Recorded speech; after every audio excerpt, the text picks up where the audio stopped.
Welcome to the after party.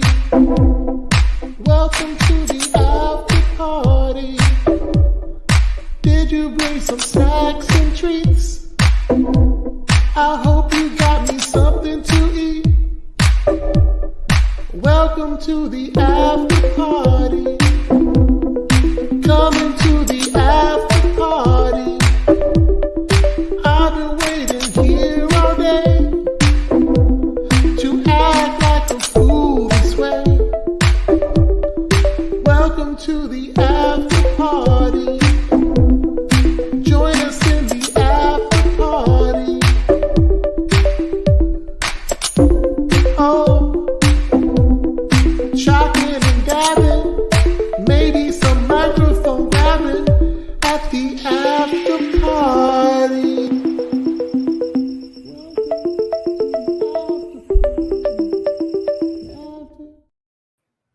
Hello, everyone. Welcome to the stream. That was screamed really loud. I'm pretty sure that probably blew out headphones. I apologize for that. Hello, everyone. Welcome to the stream. Let me cut on some background music before we bring our guest on. I like to set the mood. I hate dead air. When I'm listening to podcasts, maybe it's just me, but I hate it when there's like nothing going on. It's really quiet. You can hear somebody eating their food. I don't know. It's really weird. All right, look, I'm going to complain for 1 second. I purchased this fucking, oh God, I'm going to get demonetized already. This fucking flash drive from Amazon. It's a terabyte and it's garbage. Doesn't work. I have to format it every single time. Never be buying that stuff again. Anyway, hope everybody's having a good day. I am actually having a good day. I was just being hyperbolic and overreacting. You know how it goes. We have some special guests today. One of them showed up as the theme was playing, but I'm happy to see them here. We're going to bring them on in order of appearance to me, which means nothing to the chat. I realized you guys are like, what does that even mean? It doesn't really mean anything. So here we go. We have Darth Bunyan in the house. Hello, Darth. How are you doing? I'm doing good. How you doing? I'm doing wonderful. Those new headphones, I didn't even ask you earlier. They look different. Ish, yeah. Newish, yeah. Okay. That's pretty cool. Yeah. All right. Thank you. So glad to have you here. We're going to be talking about a few different topics. We'll go over those once I bring everybody on. Let's bring on. Yeah. Yeah. Oh, Omega. Sorry, don't mean to interrupt. Yeah. You know. How many? Well, how am I supposed to get them out? What do you mean to stick my hand up in there? Oh, yeah. You're off camera. Discussions Hello. about sticking hands and things. My name is Omega Veltal. Your local blurred. There we go. Welcome to my closet office. Are you still local or do you live in Richmond now? I'm in Richmond now. See, so this doesn't work. Like you're local for them. International blurred. Like say international. I guess. Welcome to my closet office. As you can see, there's my Star Trek uniform and the rest of my stuff. And yes, I'm in that closet. Hello. Really? Yeah. How did you, before we talk about that, let's bring our next guest on because I feel like they've been waiting for a long time because you were having a phone call about sticking things and things. We have Darren. Hello, Darren. Hey. Hello. That's a big closet, bro. That's a huge closet. Yeah, as soon as I saw it, I just thought it was the corner of a room. I was like, this is the corner I know of what a room. it is. Yeah. No, there's my PlayStation. There's the room there, and I have a bathroom right here. Wow, Got away so with it's all that good very to go, well. yeah. Until You could actually stream in the bathroom if you had to, which would be a I whole could. situation. So I mean, I got a blue. Yeah, just stay and You pick ever up need to anything. just hurry up and take care of things. Yeah, we have a few Team Airrick members in the house. We're going to give a shout out to South Texas Shark. Hello, good to see you. King of Lesbia says snacks and treats. Yes, of course, as usual. I think there was a question for you as well from King here. Let's where's it at? Yeah. So question is, hey, question for Meg, can I commission your artwork and where if so? Yeah, I guess. I don't really have anything like official or like Deviant Art probably is the best I guess place. yeah, just send me a message on Deviant Art or Twitter. Mega Beltal in both places. So yeah, just shoot me a message there and we can talk. Yeah, so that sounds good. So there's a new thing in StreamYard that's going to be completely like if you don't use StreamYard regularly, people are probably not going to understand this. But there's a weird thing there where you can record separate inputs for guests, which is something that you could do on recordings, but never on live streams. And now it's on now. I see it. It says recording 1 over there. I don't know. It says Omega's the only one. You're the only one that's not recording for some reason. I don't know why. Anyway, that's a new feature. So the reason why that's important is if you want to take a live stream and break it up and like edit it into like a clip, having everybody's individual audio and video makes it a lot easier. Because I'm using Streamlabs as a virtual webcam, or this is new. I don't know. I've never seen this before on StreamYard. But like, say for example, if I wanted to take this down and use this as like a review for something, I could just have Darren's face on screen at high quality like that. Yeah, perfect, just like that. Have a little screen when he's speaking, so that it's not like us in little boxes over to the right, which makes it really easy. I don't do it very often, but it's kind of a neat feature. I have to say, StreamYard lately, shout out to you guys. You've been doing so many great things. The new background feature, being able to edit into shorts in studio is amazing. There's a lot of great stuff in StreamYard right now, and I'm not. Oh, I haven't noticed that. But I should be. If you go into your recordings, like your past recordings, let me sing the praises of StreamYard for a second. So if you go into their editing studio, which I use almost exclusively now, you can do all your editing there and publish directly from StreamYard without ever downloading the clips into your computer. Okay, so you can do it anywhere. Like you could be down the street, you could do it on your computer without having to be at home. It's crazy because I always have an issue with YouTube and uploading shorts on the laptop. I always have to do it on the phone for shorts and then videos online. On StreamYard, you can literally go in there, toggle on shorts. It'll put a minute in there for you, and then you can go through and edit that minute and then upload it directly to YouTube. That would have saved me like 40 minutes earlier. So you can do it in StreamYard. Right? It's great. Plus, you can even change the orientation now. You can set it to like a portrait orientation. So so it's fantastic. Shout out to StreamYard. Like the only thing I would ask for now that would make this perfect, like chef's kiss, is if you could insert text and pictures into your edits. Because sometimes I might want to use a picture for reference, and unless it's already on screen, you can't use it. So if you guys do that, I know you're watching my stream. So if you guys would do that, that would be absolutely fantastic. So yeah, sponsor me, StreamYard. I would love it. Give me a sponsorship. I would absolutely enjoy that. Anyway, but thank you guys for being here. We spent 8 minutes kind of huffing along here. We got a few topics today. We're going to talk about, and Omega hasn't seen it, but I'm pretty sure Darren has. We're going to talk about X-Men 97.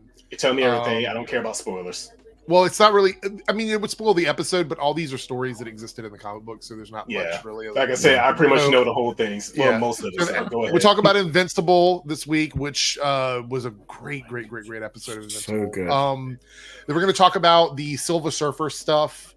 And then some of the Disney woke stuff from Bob Iger to sort of wrap up the stream. And if you guys want to shift the topic, like in the chat, if you guys are like, hey, this is boring, want to talk about something else, all you have to do is super chat, and I can literally guarantee you that it will derail the entire conversation. It's happened so many times before. I just want to make sure you understand I've been how the that culprit. works. I've been the culprit a few times. It's okay. I think we're all responsible for vigilante derailment of the stream. Speaking of vigilantes, though, I'm going back and playing the first Spider-Man game from I saw that because I just packed up. I just got my PlayStation, my PS4 out, and I saw that you were playing it. I want to try and get a 100% completion on the first game. I never did that, and I want to try and do that. Yeah. By the way, that game still holds up really well. I know it's a few years old now, but it's still really good. So it's always a lot of fun. All right, so let's start out. We're going to go ahead and get the X-Men 97 stuff out of the way since Omega is sort of out of the loop. But is by no means an afterthought series. Like, this is such a good show. Oh, yeah, I'm definitely gonna see it later because I finally got a way to see it now. So after this, I'm probably going to binge the whole thing. So this past week's episode was sort of I don't know, would you say like a split story? Would that be a fair statement? I mean, I feel like it was like right down the middle. So we got the Mojo verse storyline with Jubilee and the OG Jubilee, which I thought was really cool. Yeah. And then we got the life and death storyline with Storm and Forge, which is like a two-parter. I saw some people complaining about the length of that, but I'm like, can you wait till we get the other half of it before you complain about the length? Like, fair enough if we get another episode where there's only 5 minutes about Storm, but I got a feeling the next part of this is going to be a pretty substantial start. Yeah. So, but let's start off talking about the Mojoverse stuff. So we get Sunspot and Jubilee want to play what is it? Motendo, I think is the name of the. Yeah. Wait, they got the Mojoverse in here again? Yes, the Mojoverse. Nice. Yep. Yeah. Mojoverse. And it's a Motendo that looks like a Sega Mega Drive. Oh, I wonder now. I'm sure they probably did this. Do they have to reset the computer to get out or whatever? Like you had to do in the Genesis X-Men game? Oh, no. This is very unique. Ever to figure that shit out. I was like, well, I guess cool, I gotta just, I must have did something wrong. Let me reset it. Holy shit, that got me past the level. Because for years, I couldn't figure that shit out. This was more of like I want to say a facilitator for nostalgia. It was kind of like a chance for them to show things that they're probably not going to have time to go through on the series because it's such a short season.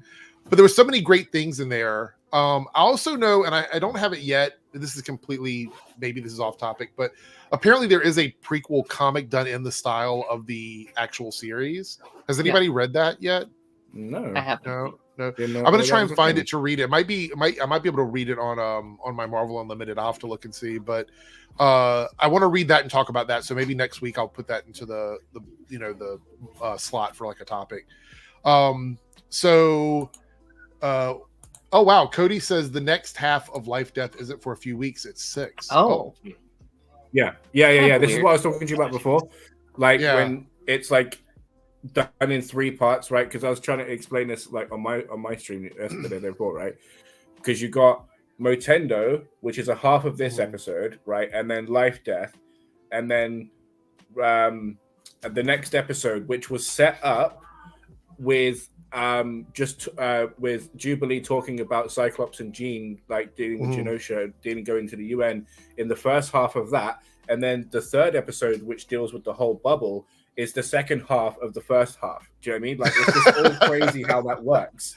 That's like X-Men though. It is. A classic show, you would have to set up this really cool storyline. It's like, okay, cool, and then they wait 8 episodes to get back to it. So I guess that makes sense.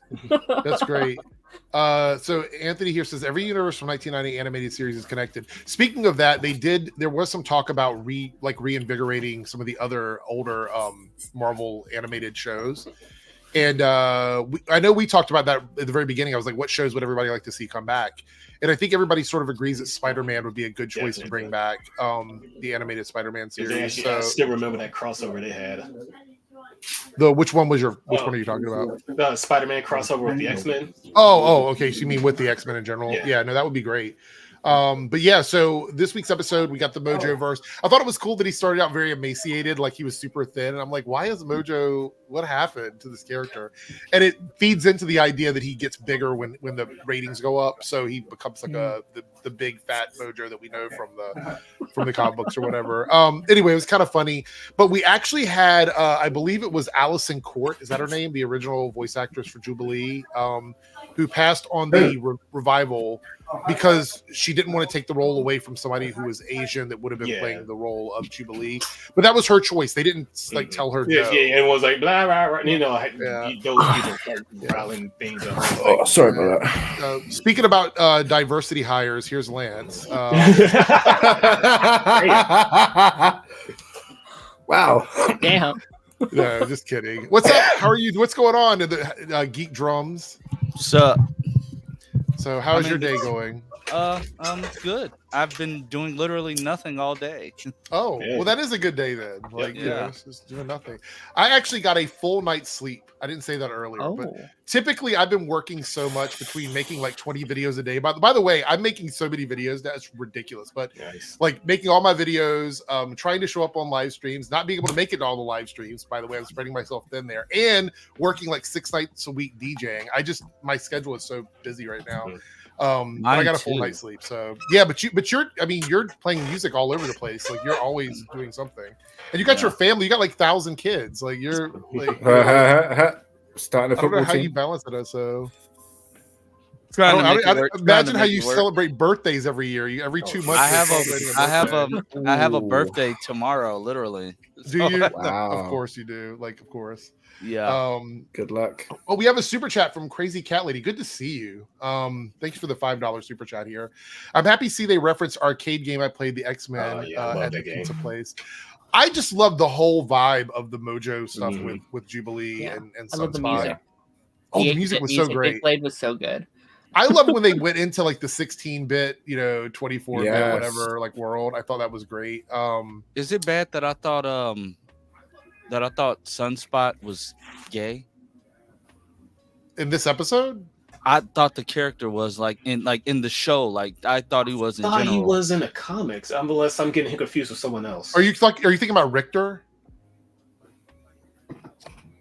I have no idea anymore. I'm trying to think of what character you could be like confusing. I thought the character was gay. I like in the show. Oh, in the show? Like in the show, I thought that's what they were like going for, along with the whole his parents didn't accept his mutant abilities.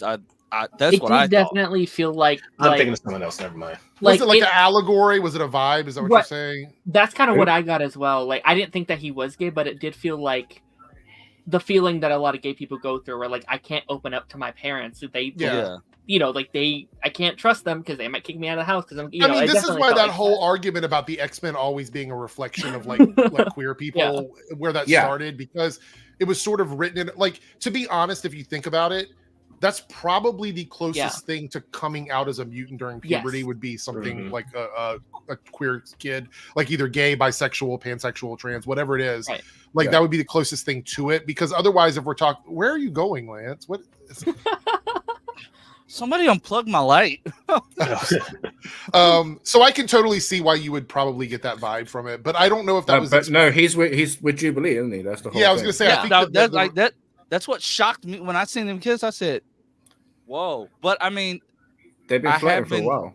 I have been getting my radar like that's like the second time this week that I got my radars mixed up. Darren knows what I'm talking about. That's the second time on TV this week that I got it mixed up.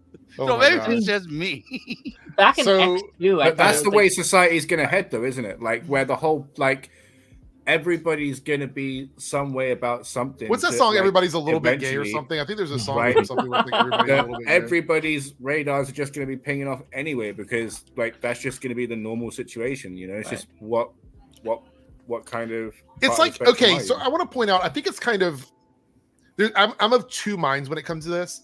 Number one, I think it's human nature to be curious about other people's lives. It is. It's like we love to, like, this is why paparazzi exists. This is why TMZ exists. This is why all these things exist, is because we are very curious about other people.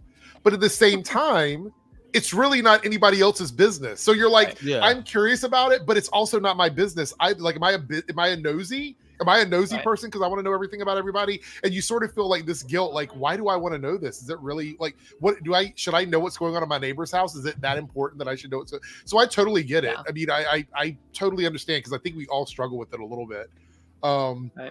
Maddie goes, didn't expect to hear about Lance's gay radar.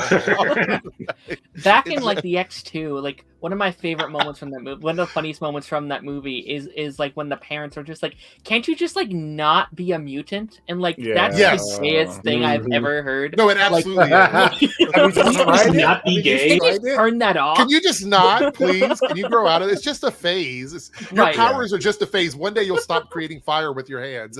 It's gonna happen. You don't have to worry about it. That's the dumbest thing I've like. You're talking. Can you just not use your ice power? What? Right. Exactly. I mean, that's essentially what it was in the whole X2. And then, isn't it like sometimes if you suppress your powers, like other things will happen?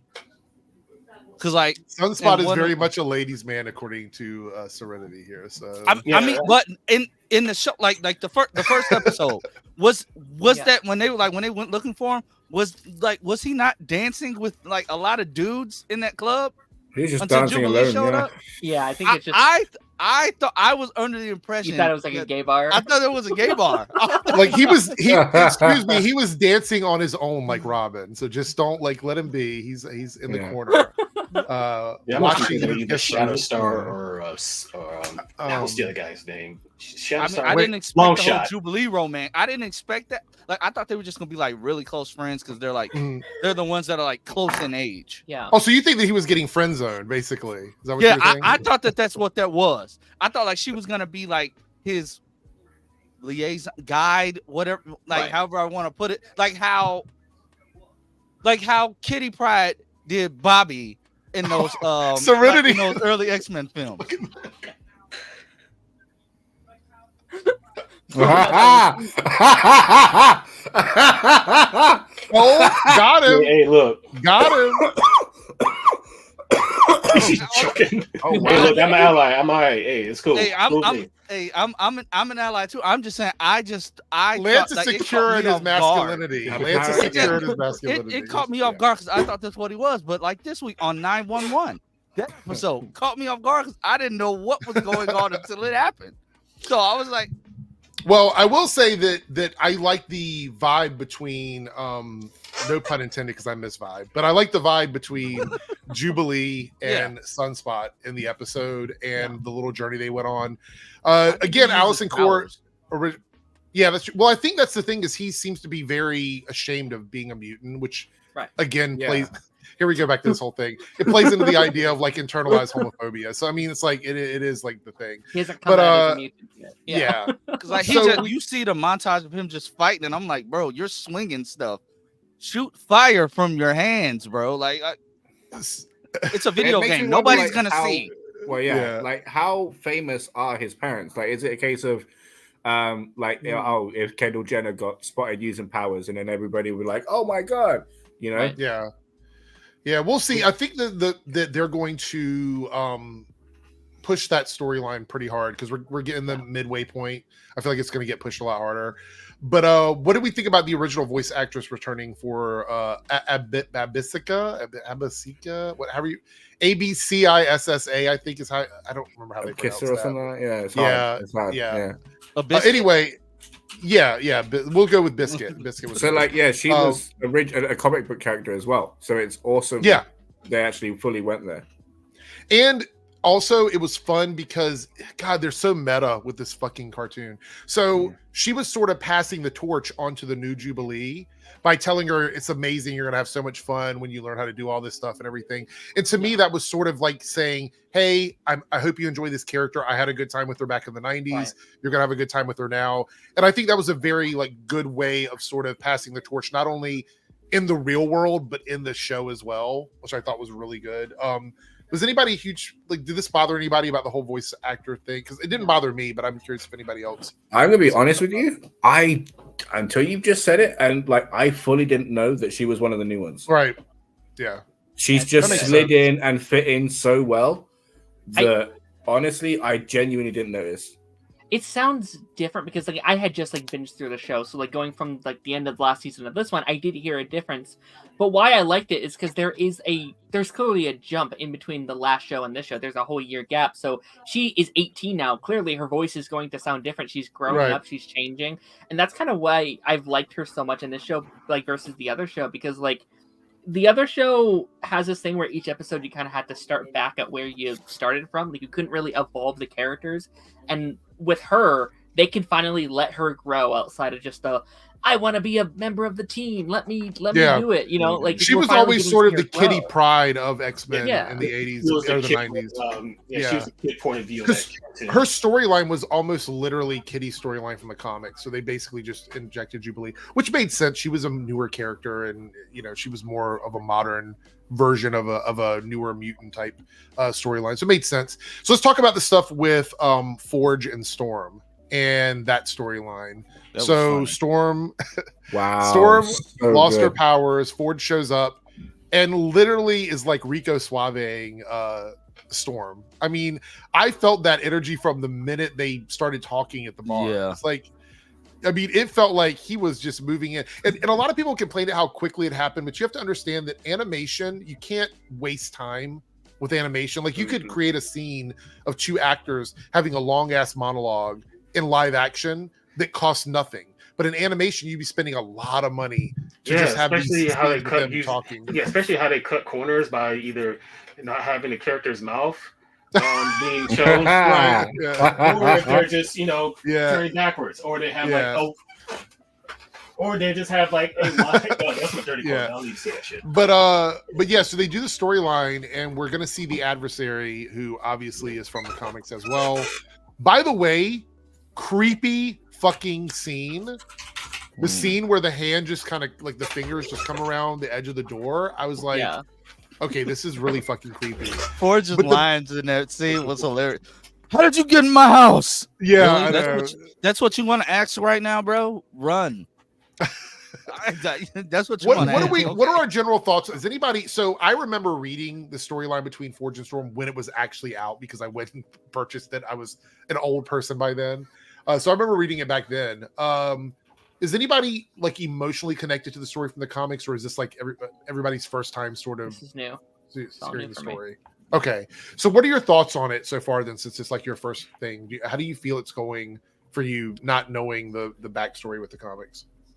I mean, kind of like what I was just talking about. Like, I think a lot of characters didn't get a lot of time to shine in the OG show, and I thought Storm was one of the big ones where she just didn't get a lot of episodes, like at all. Like, she was always just there on the side of characters, and the fact that she's getting an entire separate storyline to herself to grow as a character, I'm very excited for. And I've heard great things about the comics. I hear that's a great run, so I'm excited just to kind of see where we take her character. I will say, except for the speed and the pacing of it, it's very similar to the comics. Like, it's not very, very different so far. Again, it's just they're kind of, I don't know, what is it like running at flash speed to get through the story because they have to. But ultimately, Forge is a really cool character in the comics because he, like, especially later on with the X-Men stuff, builds anything and everything. So he's a very cool character in that regard. It's a very interesting mutant power. It's like, imagine if Tony Stark were a mutant. I mean, that's kind of what it is with his intellect. But also he has magic in the comics. He's like a wizard, basically, by all intents and purposes. Like, and he draws his energy from our plane, from the Earth. So there's some bumping heads between him and other magic users in the X-Men's storyline. So it's kind of exciting. But we get to see the adversary at the end, and now we have to wait forever, I guess, for the follow-up to this storyline. I'm loving X-Men 97. All of the people that were complaining about it, I don't truly think they took the time to or they didn't understand how good this was going to be, because it could have just came around and been another like whatever cartoon, but I don't think it is. I think this is a very big, significant cartoon, and the reception to it is showing that, and the idea that Marvel may revive other cartoons because of it is really good. So I'm really enjoying it. I think this week's was another great entry into the series. Any complaints about it from anybody before we move on? Anything that we want to like? None. I am surprised at the fact that Forge and Storm haven't met yet. If I'm honest, I remember Forge being in the story like quite a bit, not like loads, but I remember him being in the original X-Men. A little bit. So I'm surprised that they haven't connected. I'm glad that they're meeting now because they're two great characters. Did you see the X Factor picture on the wall with all the old school? With Strong Guy on it, and Polaris and Havoc and Multiple Man on the wall, like from the comic. It was just literally like a cover from a comic that was like made as a picture to put on the wall with like Quicksilver and everything. Anyway, who knows if it'll mean anything? I think they might show up at some point. Look, if I were going to ask the chat, I would ask Cody, because Cody would know about this, but I'm pretty sure they're planning on showing up. Oh, for sure, because I like the other thing I was going to say is I love how much they are drawing on the original stuff that they've done, as well as the comics, and they're not just shying away. Look who showed up! They're not just showing up. They're not just shying away from the other show. Like, because like with Dr. Muir on whatever her name is on Muir Island and stuff. Do you know what I mean? And then Forge bringing up that and the fact that she was one of the people that was involved in Storm losing her powers and stuff. Yeah. And then just the line that Storm left on, where she's like, "You tried to make a goddess, and you fashioned a fool." People are upset with Pietro, Quicksilver. The thing is, it's like that even they were brought up before with working in on Genosha and stuff like that, and and Savage Island as well. Seeing Sauron in the game, I think they've done a really good job of doing that balance of like referencing and then bringing back all these like old storylines and ideas and episodes, but also it feels so fresh for anyone that wants to jump on now. Like I don't think there's been a thing where if someone hasn't watched that OG show, they'd be like, I'm confused on what's going on. Like, it feels like it's very like accessible for anyone that wants to come in now. Yeah, absolutely. I agree with that 100%. Like, you don't have to watch it. Honestly, like I said, they did a little thing on the YouTube channel. Like, if you really are curious about these characters, that'll catch you up in like 3 minutes for what happened in the OG series. So, all right, moving on. It is time to talk about this week's Invincible episode, which dealt with Angstrom Levy and the multiverse. And again, I feel like 2024 is the year of animation. Like, what is happening right now? Like, we've got two amazing shows on at the same time, which is obviously X-Men 97 and Invincible, both animated series. I just feel like we're in this era of like no more 3D Pixar type stuff. We're going back to like just pure great like animations, like hand-drawn animations. And Angstrom Levy, it's so funny, like last week before we ever saw the stinger like teasing this upcoming episode, I was like, whatever happened with that? Because I know in the comics it came back and it just felt like we had forgotten about it because we're dealing with everything with the Viltrumites and Alan the alien and all this other stuff. And then we finally get a return, and it is probably one of the top 4 episodes of Invincible for me, because I just loved Mark dealing with this dilemma with this character that was so counter to what Mark's like. This is a character that you can't just immediately punch out to death. Like, you can't do that with this character. And Angstrom Levy is also really smart, so he was holding his brother and his mother sort of at bay while all this was going on. And we got some cool cameos from characters in here as well, which we'll talk about as we get through this discussion. But overall, this idea that Mark had to figure a way to defeat Angstrom Levy because he was threatening him, because every other Mark, but all the Marks that Angstrom had come across with in the multiverse have either been 100% bad or sided with his father and just decided to toe the line. And so he's ended up being like this very just evil character. And so he's afraid that Mark unstable as well. Yeah.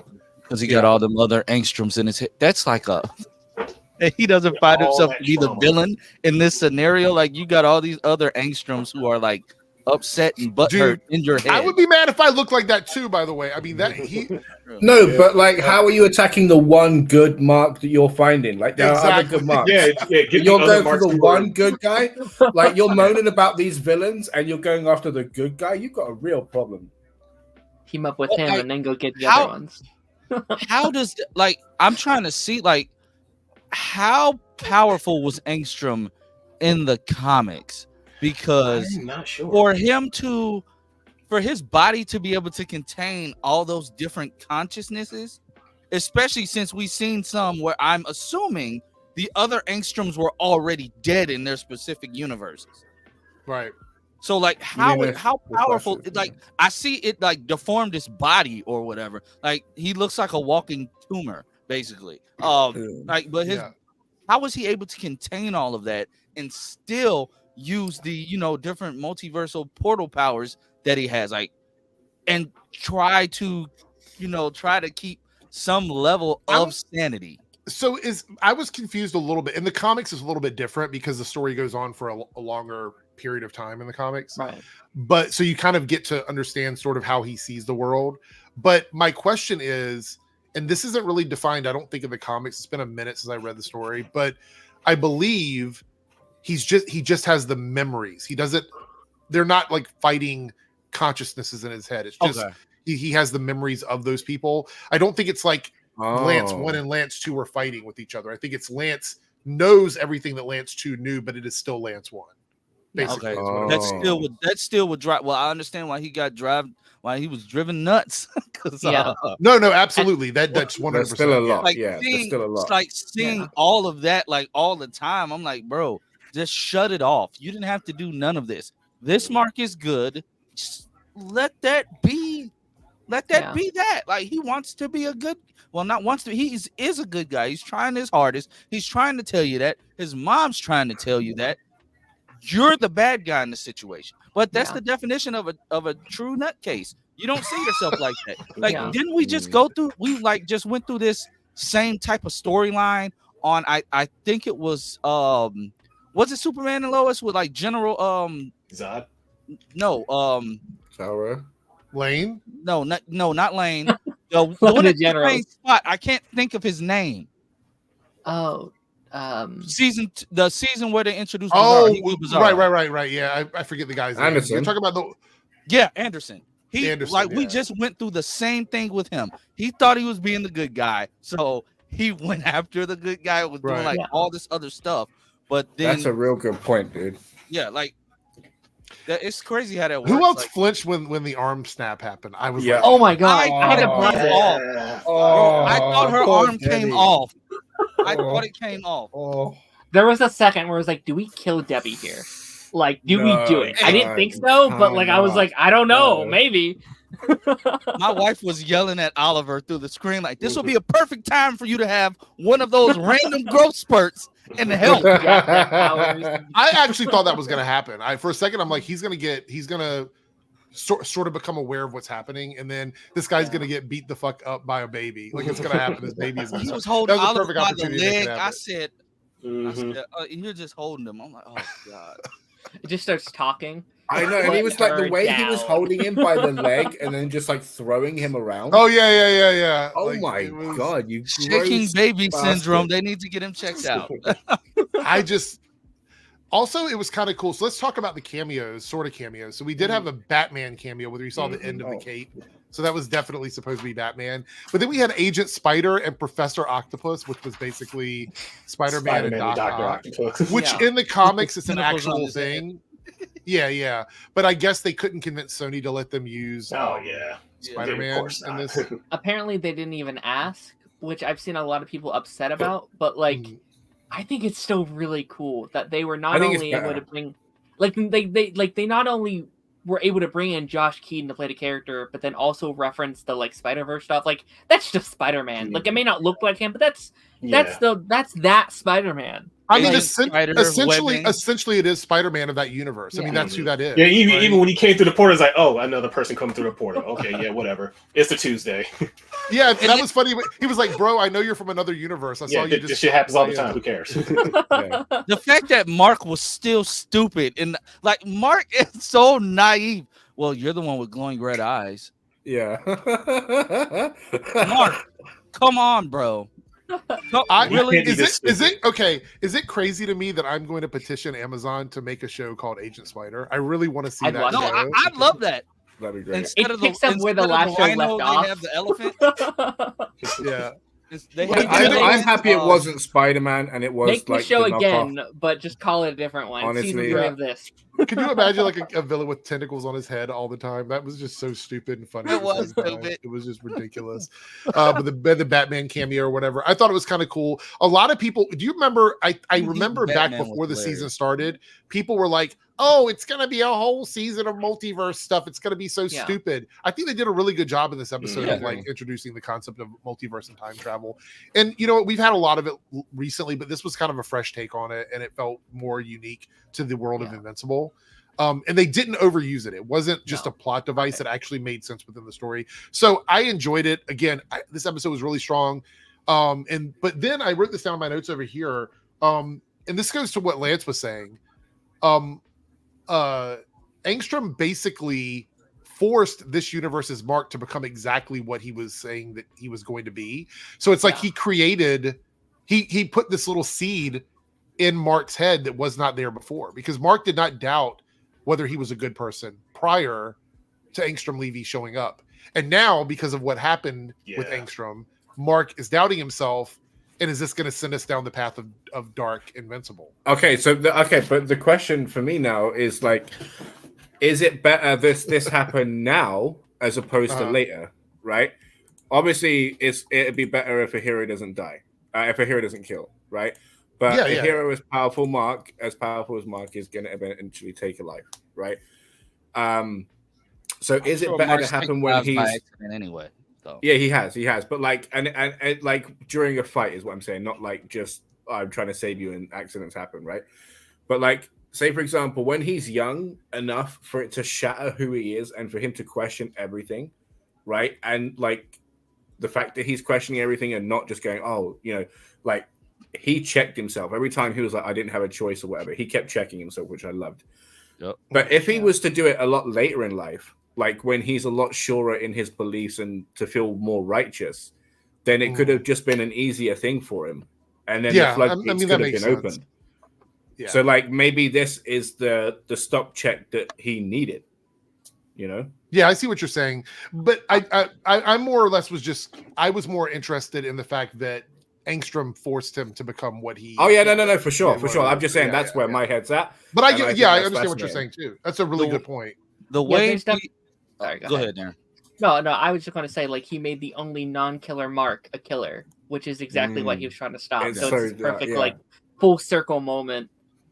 Like the way, and everybody look at my name. Everybody look at my name. I'm saying it now, James Gunn. I don't know why that was turned off. I guess when they updated StreamYard, it must have toggled that off. So, but the way me and my wife are talking about it is basically, we're thinking that like Mark was beating himself up so badly about what happened because he was always trying to not become his father. But if his father never did what he did, if he never found out what he found out about the Viltrumites and what they really do, and if he was not so focused on not becoming a monster, not pushing past that limit, not becoming ruthless, as Omni-Man had told him in the previous episodes, then doing this, he wouldn't have felt as bad. Because in my eyes, bro, they went after your family. You just did what you had to do. Right. Like, honestly, you did what you had to do. This dude was not gonna stop. I actually think that the show needs, like, characters need to, and maybe Adam Eve will be the one to sort of convince him of that, because I'm pretty sure he's going to, I mean, I don't know how closely it's going to follow the comics, but I'd like to see sort of him open up a bit about that to Adam Eve, and then maybe possibly have her talk him off of that cliff, because I think that makes sense, but we'll see. So Cody here says, Eric knows this, but the multiverse is a bigger part of next season. Look, Cody, I'm just waiting, and I'm telling you right now, if you've not read the comics, have a seat for a second. I know everybody in here is sitting down, but everybody in the chat who is standing up at your standing upright desk, lower the desks down right now. I cannot wait for the return of Battle Beast. I cannot wait for Battle Beast to come back. God. I've heard great things. He is my absolute favorite character in that entire series. I was looking around. I'm like, we're not going to get him this season. We're not going to see that. No. I mean, I already know what happens to him, but still. Look, don't spoil it, because my boy Battle Beast is a literal battle beast. I cannot wait for him to come back, because so the only thing I'll say this with Battle Beast, without spoilers, is they're going to show you how absolutely brutally powerful that character is, in order to show you how absolutely brutally powerful another character is. So that's why I cannot wait for I know exactly who you're talking about too. I'm ready for it. Is there any reason why we didn't? Wasn't there like a different version of Invincible that wasn't Mark? Why haven't we been introduced to him yet? I mean, are you talking about Bulletproof? That's who that is? Well, eventually in the comics, he takes up the mantle of Invincible, but that's later on in the comics. I'm sorry. Is that who that is? Jesus. Are you talking about the black Invincible from the comics? Yes. I was looking at Bulletproof in the show, and I was thinking, you look a lot like the only reason I'm even saying that is because I don't know if we're ever going to see that in the cartoon. I don't know if that's ever going to happen. Yeah. But in the comics, yes, there is a run where he is invincible. But I don't want to spoil why that is. I won't tell you why that happens. But yes, he wears the suit for a while in the comics. Let me go get these books. I'm going to tell you right now, if you go to your comic shop, I go every single week and I see it on the shelf. There are 3 volumes of... Yeah, I got to find a comic shop. There's a gaming store that's about 15 minutes away from here, but there's just not a comic shop.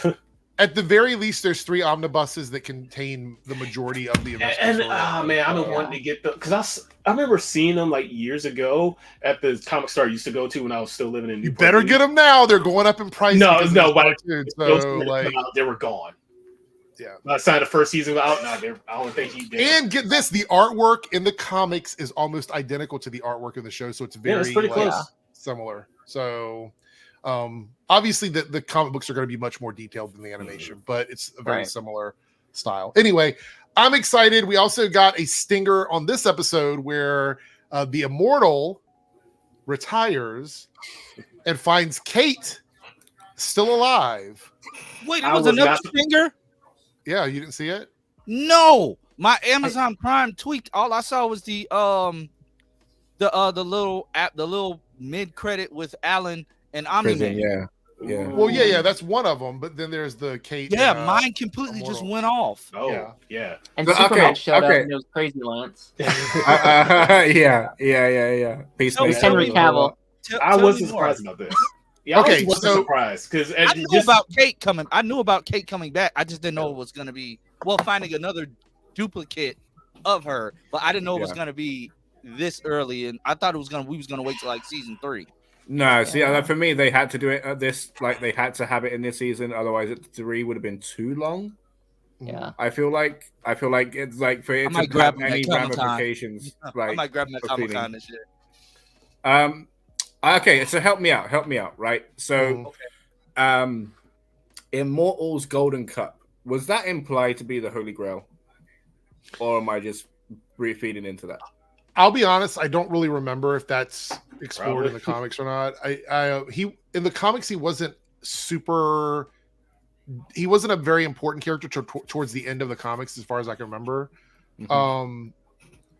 So Serenity says Immortal and Kate scene happened before the Alan Omni-Man scene. Yeah, I did. That's why I was bringing it up as like the end of the episode. So we had that, and then we had the Alan and scene with Omni-Man. Just blacked out. That's gone. I'm telling you, I'm okay. I'm so hyped because I know what this is leading up to. I know with Alan and Omni-Man and what we're getting ready to get is like the Resistance, the team of. I'm so excited about where this is going because we're talking about, like, if you think the Avengers and the Justice League are powerful, wait till you see the Resistance fighters for the opposition to the Viltrumite army. It is absolutely insane. Okay, so without like spoiling anything, I have a question because I don't know about the Resistance, right? So is any of that coming off of the back of the exploration into Nolan's books and the sci-fi adventures he was writing? Oh, I mean, that's definitely going to be a part of the stuff that's coming up for sure, 100%. So cool. That was so cool. Like the cheesy artwork, I was loving all of it. I was down for all of it. I love it. We're just saying right now, like, to use an allegory, imagine if Krypton had like 100 people, like the most powerful members of their race, that were just going around and doing this. And then imagine the most powerful characters you can in either Marvel or DC coming together to try and fight against them. And that is essentially what we're going to get. That is the storyline they're leading up to. And go ahead. No, go ahead. No, that's pretty much what it is. I know that was where I was ending this. Okay, because what you just said has got me real hype, and it's made me think like, I've answered my own question because I was gonna say, like, we keep seeing like different versions of characters from like DC and Marvel like twisted into an Invincible fashion. And I wanted a Doctor Strange one, but we got Seance Dog, for God's sake. Oh yeah, no, I get it. Seance Dog, yeah, that was fun. God damn. I have a serious question. Who do you guys think would win in a fight?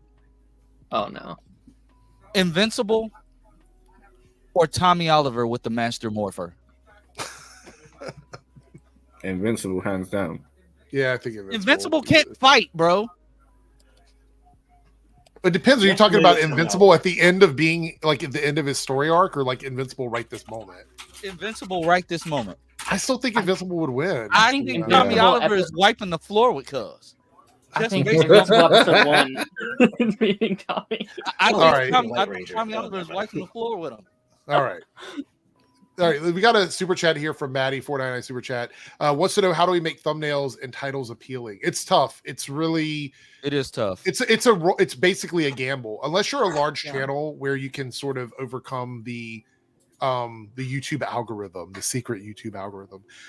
You have to play around with it. I'm doing some testing now, but I will say this: YouTube tends to reward sensational clickbaity stuff. So the more clickbaity and sensational your title and thumbnail are, the more likely YouTube is to promote it. Now, if you don't have an ethical issue with that and you don't mind being sensational, because I don't care half the time, but you don't mind being sensational, you can play with that a little bit. But if you're somebody that wants to make legitimate content, like say for example, you're doing a video and your video is about the Silver Surfer, Shala Bal, right? Which is going to be our next topic.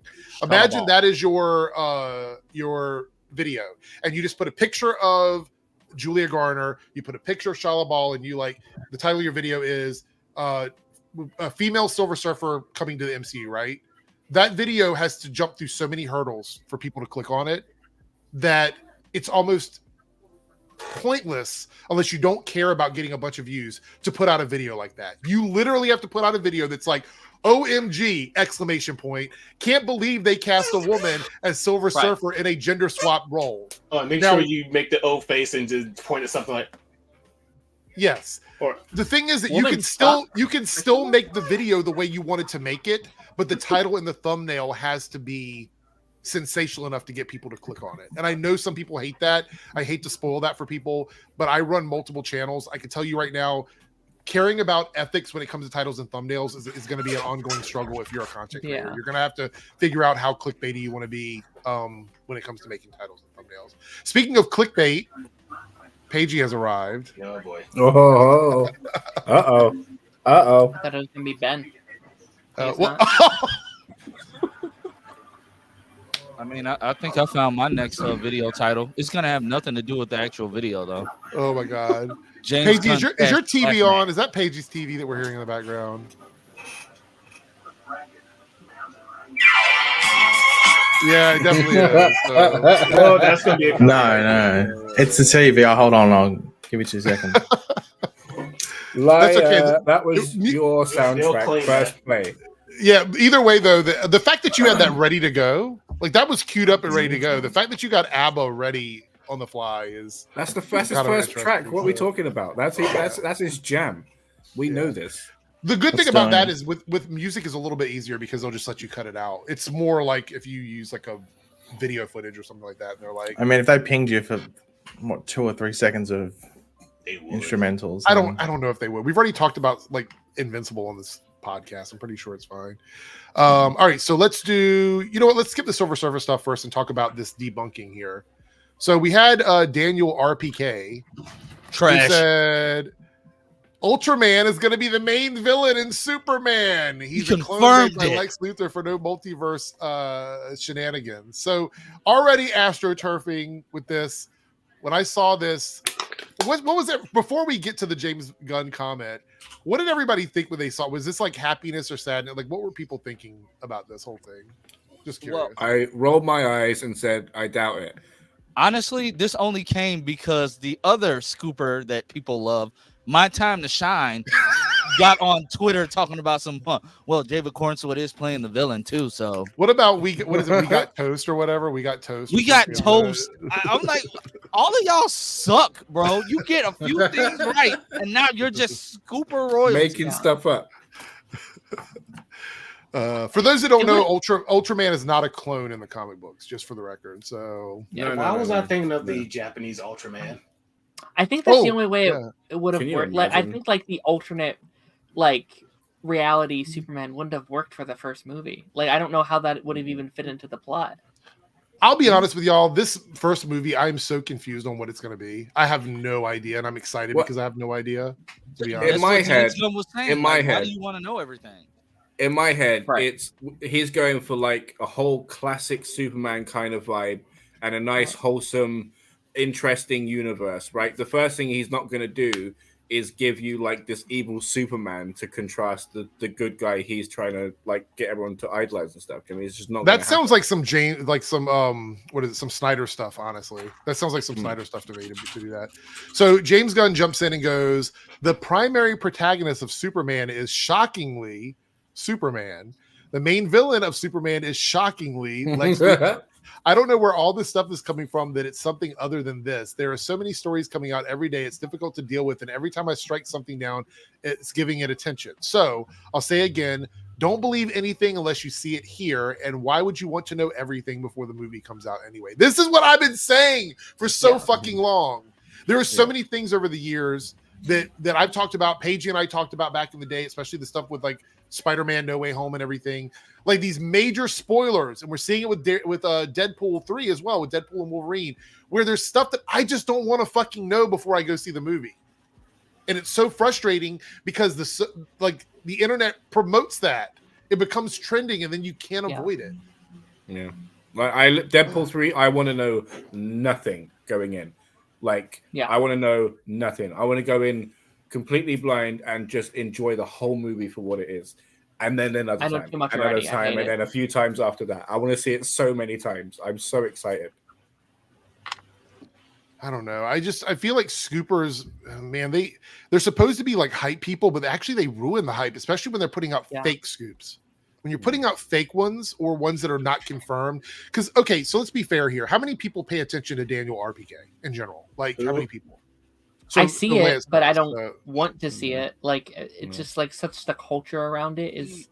It's weird. So Lance, if you watch him a lot or you see his scoops a lot, how often is he actually right with his scoops? Is it a lot or is it not a lot? In your it's not half the time. It's just like a really, really good guess. Like the whole thing with the female Silver Surfer, he tried to get on and run and walk that back. He said that Anya Taylor-Joy had turned the role down. So then they went with who was it? Julia Garner. Yeah. And said they wanted somebody that looked like Anya Taylor-Joy. I said, what? It's just how they walk, how he walks stuff back after he gets it wrong. And then when somebody says that he says something, when he gets mad if he actually did not. But I'm like, dude, you say so much. You put so much out there. It's hard to figure out what you actually said and what you didn't say. But now they have nothing to reply to James Gunn. Now you got all the weirdos out here like My Time to Shine saying he didn't outright debunk it. Yeah. Like, it's weird. I get so frustrated because this is almost it's almost like we cannot go into something with the desire to support it because so many people are trying their best to make it feel bad or wrong. Like, this movie has a lot hanging on it. If Superman doesn't do well, it could be the nail in the coffin of the DCU. Yeah. It could be it. Is Omega frozen or is he just sitting very still? No, Can't tell. Just sitting very, very still. I was going to say, you're very still. I was looking up, like, I wasn't too familiar with Ultraman, so I was just looking up who he exactly was. Ultraman is a very, like, being a clone of Superman would make sense in the context of the movie, but it would ruin the ability to use a great character down the road, honestly. So that's kind of why this rumor was seen as a negative, and so many people were upset about it because it did feel like a shortcut. Because you could literally do a clone of Superman and just have it as a clone of Superman. You don't have to call the character Ultraman. So, but James knows that, so he has to come out and defend this shit every single time. And it's really frustrating because as a fan, I don't want something to be bad. There seems to be this like pocket of the community that just wants things to be bad. Like, I don't want Kraven to be a bad movie. I don't want that to happen. I don't want Venom 3 to be a bad movie. I don't want that. But there's a probability it might be, but I don't want to sit and think about that shit. Like, I don't want that to be my entire thought process going into the fucking movie. I'm still gonna like Venom 3. I just love those movies. Like, Venom 2's got nitpicks for sure, but I still love that movie. I'm still gonna love Venom 3. So if Venom 3 is him really dancing for the entire thing, like he's just nonstop dancing, are you still gonna love it? Yeah, okay, not that much, no. All right. No. Before we move on to the next topic, I do want to ask, is anybody watching the Arc series on Paramount Plus? No. It was so weird because it just like came out. Like, there wasn't even like a trailer, right? No, I don't remember. Like, we honestly turned on the app the other day and saw it, and I'm like, there's an Arc animated series based on the game? Oh, yeah. I've heard of that. I'm not interested. I'm not a huge fan of Arc. The show doesn't seem interesting. Well, first of all, it's a collector survival game, as far as I know. I don't think there's a lot of... Is there a storyline in it? Not that I'm familiar with. Anyway, if there is, probably somewhere deep in the game. I don't know. Yeah. Thank you, Lance. I was about to do that. Yeah, I don't know. I watched the first episode. It's okay, but I'm just shocked that it even exists because I never saw it promoted or anything like that. So... All right, so let's move on to the Silver Surfer news. We're just going to pull up the headline here, and then we'll pull up some stuff on this.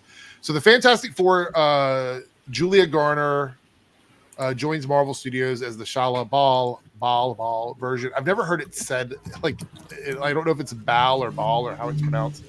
It's like the Shang-Chi becoming Shang-Chi like in the movie. So yeah, you don't really hear a pronunciation of it, so you just make up one. Can you read the article like the people who cry rope at everything? I would really love to see that impression. Like just sit and read the whole article. Yeah, no, I mean like read the title like you're one of the people that scream woke at everything. All right, hold on. Let me do this. Marvel is once again back with their woke female indoctrination. Today, I cannot believe the news I saw. They're doubling down on all the woke identity politics that they do every single time they put out a movie or TV show. And the fans are fed up with it. We're so tired of all of this wokeness being injected into every single thing we do. It is so boring and frustrating. And now we have it again with a gender swap Silver Surfer. Julia Garner joins the Marvel Studios movie as Shala Bal version of Silver Surfer. So we're going to get MCU all over again with this, and all Marvel can do is keep shoving this down our throats. The fans are tired of it. We're tired of it. It's going to be another Marvel flop, another Marvels, another Brie Larson. It's all this is happening again. Rachel Zegler. It's just all coming down on us once again. It's the MCU. What's next? Fucking pronouns. That is essentially every video they make. Every single video is that, and you just insert the topic into that video. Oh, Tyrone Magnus made a comparison about going to a funeral. Mention that. Let's bring that. That was insane. Because I have that one. That was nuts. Let's look at that one. That's really funny. So here we go. You don't even know what you're talking about. You're just talking at this. Everybody was in his comment section heating him. Here we go. This is the clip. I actually had this pulled up because this was the one that made me laugh the most. All right, this is just a bit from his video, but this will explain to you how he is such a clown. Outrageous this stuff is. Look, before we even watch this, and I'll always say this, there are valid complaints and issues with stuff that happens in media, and I think it's fair to watch something and be like, I didn't like it for whatever reason. But the amount of outrage over this tiny bit of news is so insane to me. So insane to me. So let's click this here. So I'm a fan of Disney. However, it's kind of like when a friend or someone. By the way, he's not a fan of Disney. Matter of fact, there was a video where he told his wife he wasn't going to take her to Disney because Disney is woke. And that was like 3 or 4 months ago. Oh my So you don't start out saying I'm a fan of Disney. That's disingenuous. I don't believe that at all. Anyway, let's continue. When you really love or care about passes away. And it's like I'm getting that news today. So fucking corny. I'm cringing at this. I've never liked him.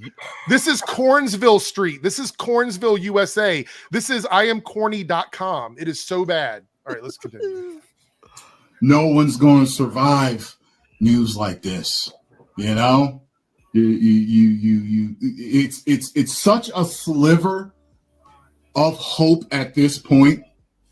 That I have, it's almost non-existent at this point because I've prepared my mind for it. You see, you're looking real tough with that little thing of flowers next to you there on the table. It's giving femininity to me. I don't know why. Maybe the Grogu on the shelf behind you.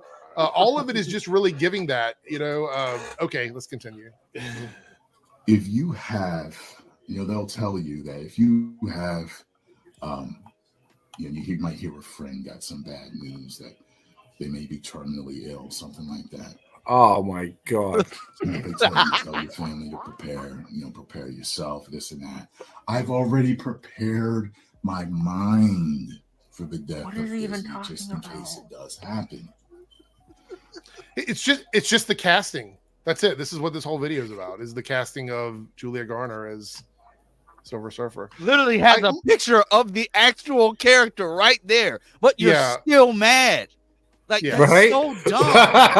That's the part that doesn't get me. Like, it's not a gender-swapped Norrin Rad. It's not even a gender-swapped Silver Surfer. This is a character from the comics. There was a storyline where this character was a Silver Surfer in tandem with Norrin Rad Silver Surfer, and I'm pretty sure that based on what we know about the Fantastic Four movie, that they are going to bring those two characters together at some point so they can do the storyline. That is why they're doing this. Yeah. Right? Logic aside, okay? And obviously, what you said is the most important thing. But even if it wasn't, who the fuck cares?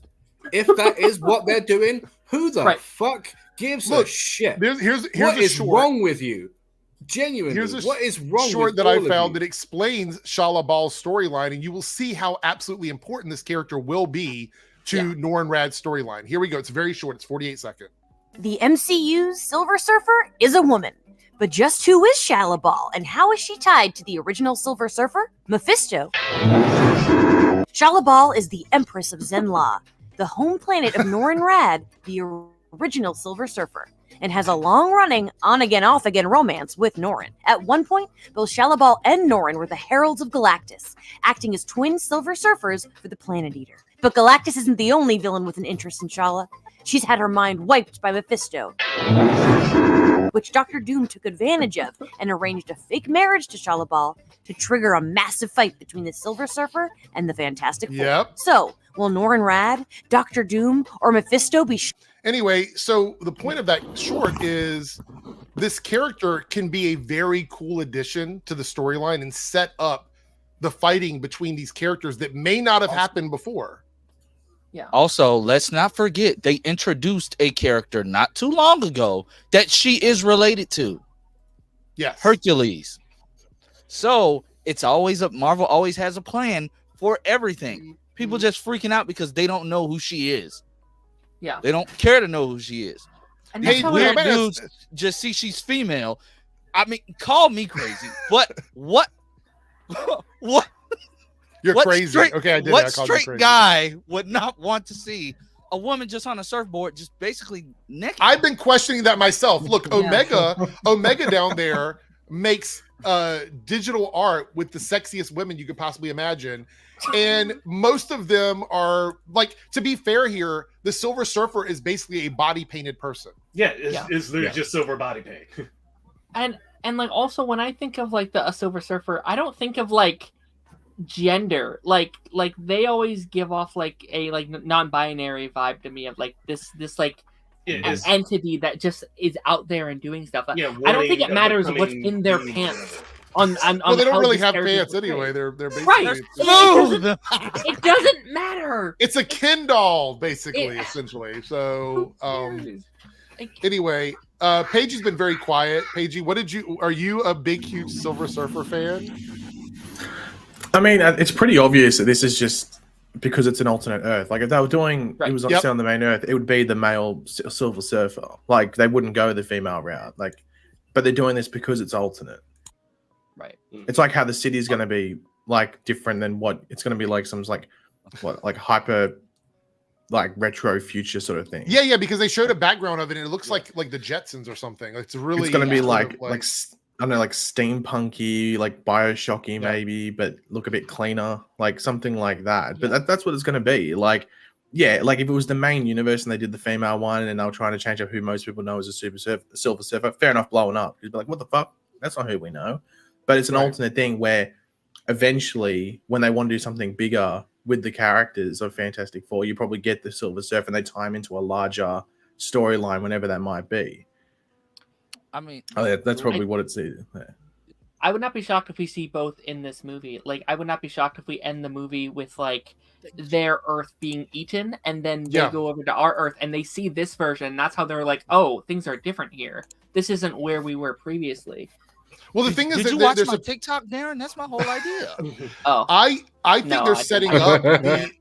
I think they're setting up multiple incursions to set up Secret Wars. That's what I think is going to happen. And wait, what are you gonna say? I want to say, who do you want at the end of Fantastic Four? What character? What 616 character or Earth 1999-99? Which character do you want to just be there when the Fantastic Four just like pop in there? And like that'd be just the first character that they meet. The ones that we have Earth. right now, just the ones we have at the moment. I could see it being probably Doctor Strange. I think Doctor Strange being there would be kind of fun. Spider-Man would be hilarious. Oh, Spider-Man would be hilarious. I want to see him in his comic accurate suit with the bag on his head. That's the one I want to see, like the Spider-Man where he wore a bag over his head. Like him just standing there, like and he's like, "Who are you guys?" Yeah, that's another thing is the Franklin Richards being in the movie. Which, by the way, power levels. When you talk about ridiculous powers, like people that are so powerful it's almost incapable to. Like literally, the universe is a sandbox to them. They can do whatever they want. You have characters like Franklin Richards, pretty much. By the way, I have a painting I did of Silver Surfer right there on the wall. The Norin Rad Silver Surfer. That's hot. So that's hot. Yeah, and they are. It's a anatomically correct Ken doll for anybody that's wondering. Over there. That's hot. 3Dub is what is happening here? I'm in the car. Oh my gosh! Are you driving? Are you wearing Bart Allen's visor? He looks like a sexy Steven Seagal. No, he's out in the world. We actually do leave our houses. This is amazing. Y'all leave your house? The fuck? Oh my gosh, he's in the middle of nowhere. What You are have you a car? doing? What's about to happen? You're out touching grass? Gross, ew. Oh yeah, No, we're I'm actually at my really touching parents' grass. house. Are you wearing okay. a Miles Morales jacket? He's an ally. Wait, is it happy birthday today or? No, it's the 15th. Oh, you still got like a week, so we'll have to Yeah. do a birthday stream for you specifically on your actual or around your actual birthday. So anyway, the Silver Surfer stuff I think is just blown out of proportion 100%. I feel like people were waiting because the Fantastic Four casting was sort of like it wasn't damaging enough because the casting was pretty good, except for people complaining about Pedro. They were waiting for something to be mad about, so they were really just ready to jump on this. Pedro's an excellent actor. I'm like, why are you complaining because this Reed is not white? Like, who cares? Who cares at this point? As long as the actor can act, I'm fine. I think the issue is that body this role.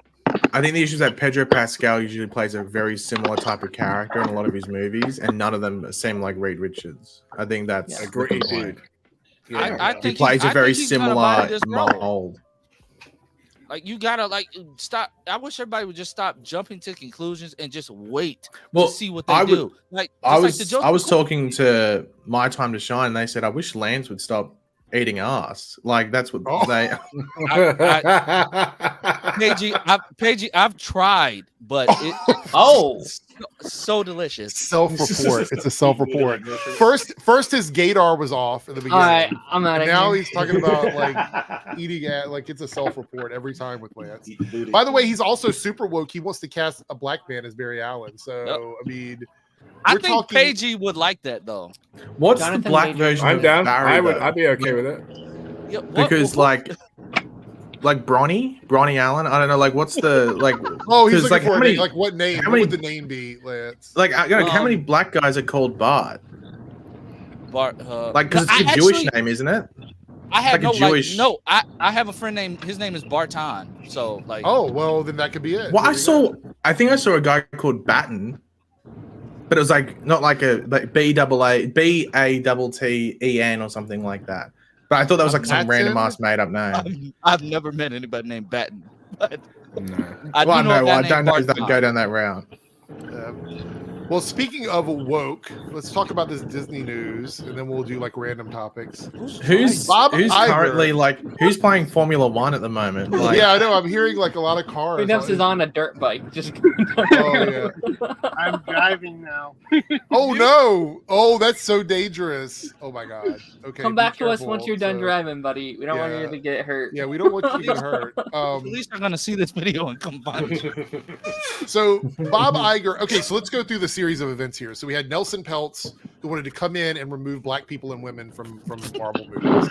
Right? That was like that. That's hilarious. I mean, that's essentially what he said in his article. He's like, so he wanted to remove women and black people from Marvel movies, and the chair people were like, yeah, that sounds fucking ridiculous. So 94% of them voted for Bob Iger because they're like, we have somebody who had some bad takes on the strike, and we have people that just want to remove minority people from every single project they're doing. So we're going to go with the one who doesn't care about workers, right?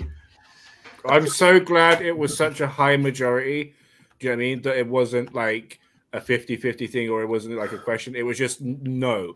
Right. Yeah, 94% voted for Bob Iger. So he's in now. He's in charge of Disney for a while now. And look, I am not a fan of Bob Iger either. I don't think he's a great person. He's had some pretty shitty takes. But at the very least, in this article, he says that there's a commitment to diversity in Disney products. And I know that makes a lot of people upset because they don't like the word to them diversity is like kryptonite. So they don't like that word. Yeah.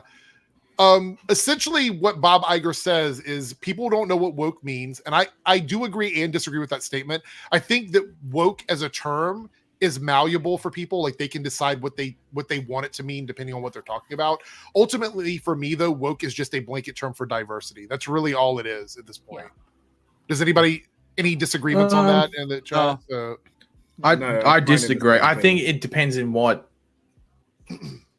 space you're in, if that makes sense. I think in the internet space, especially in the current sense, I think it means like pushing an ideal where it doesn't fit. Yeah, but I mean, I consider that. I think in the classic sense, like the street sense of it, it just means like tapped into. No, so I agree with you on that, on the fact that that's what it's supposed to. So it's supposed to mean being aware of problems with diversity, especially racial diversity, like, and being aware of it and then speaking out against it. That's initially what woke is supposed to be. So, but the conservative community online that has gone to these extremes to like talk about media, it seems like calling, like, let me just give an example. They called the Shala Bal Silver Surfer a woke thing. It's not a woke thing.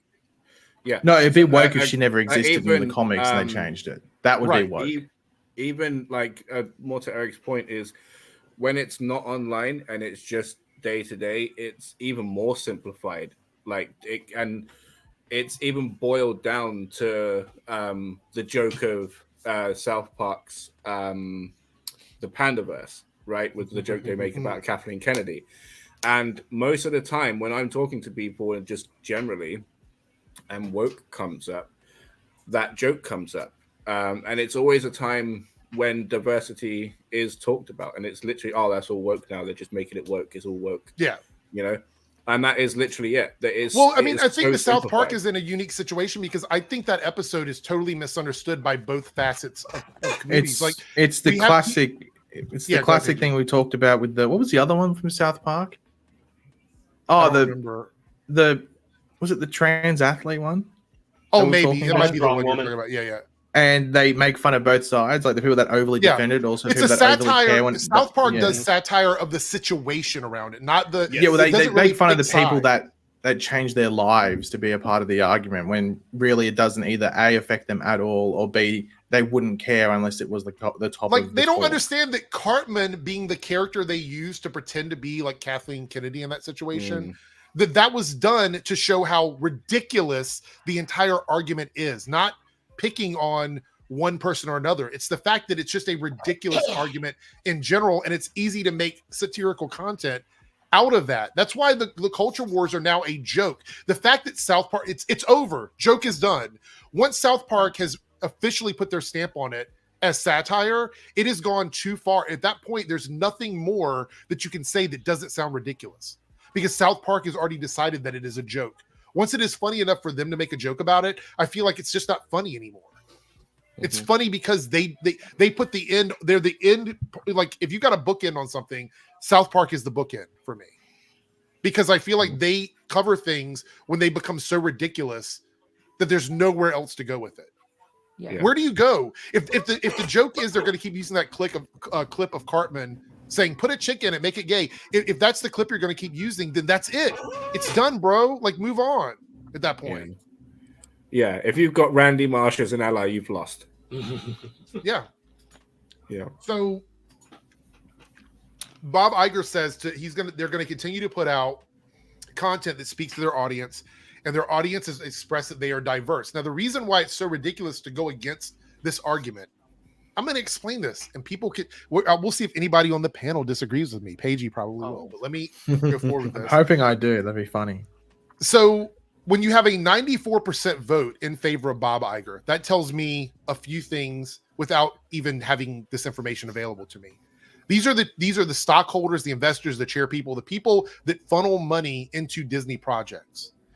They would not vote overwhelmingly for Bob Iger if they did not know that these things have a high reward probability on them. Like they might be high risk, but they're also high reward. We talked about this with the live action Disney movies with like the animation into live action.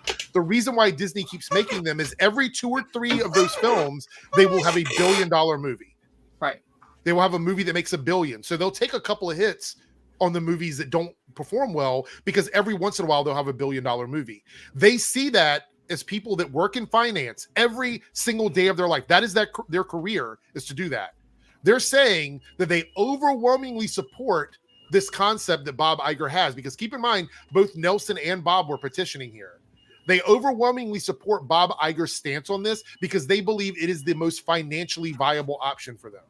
By 94% voted in favor of Bob Iger.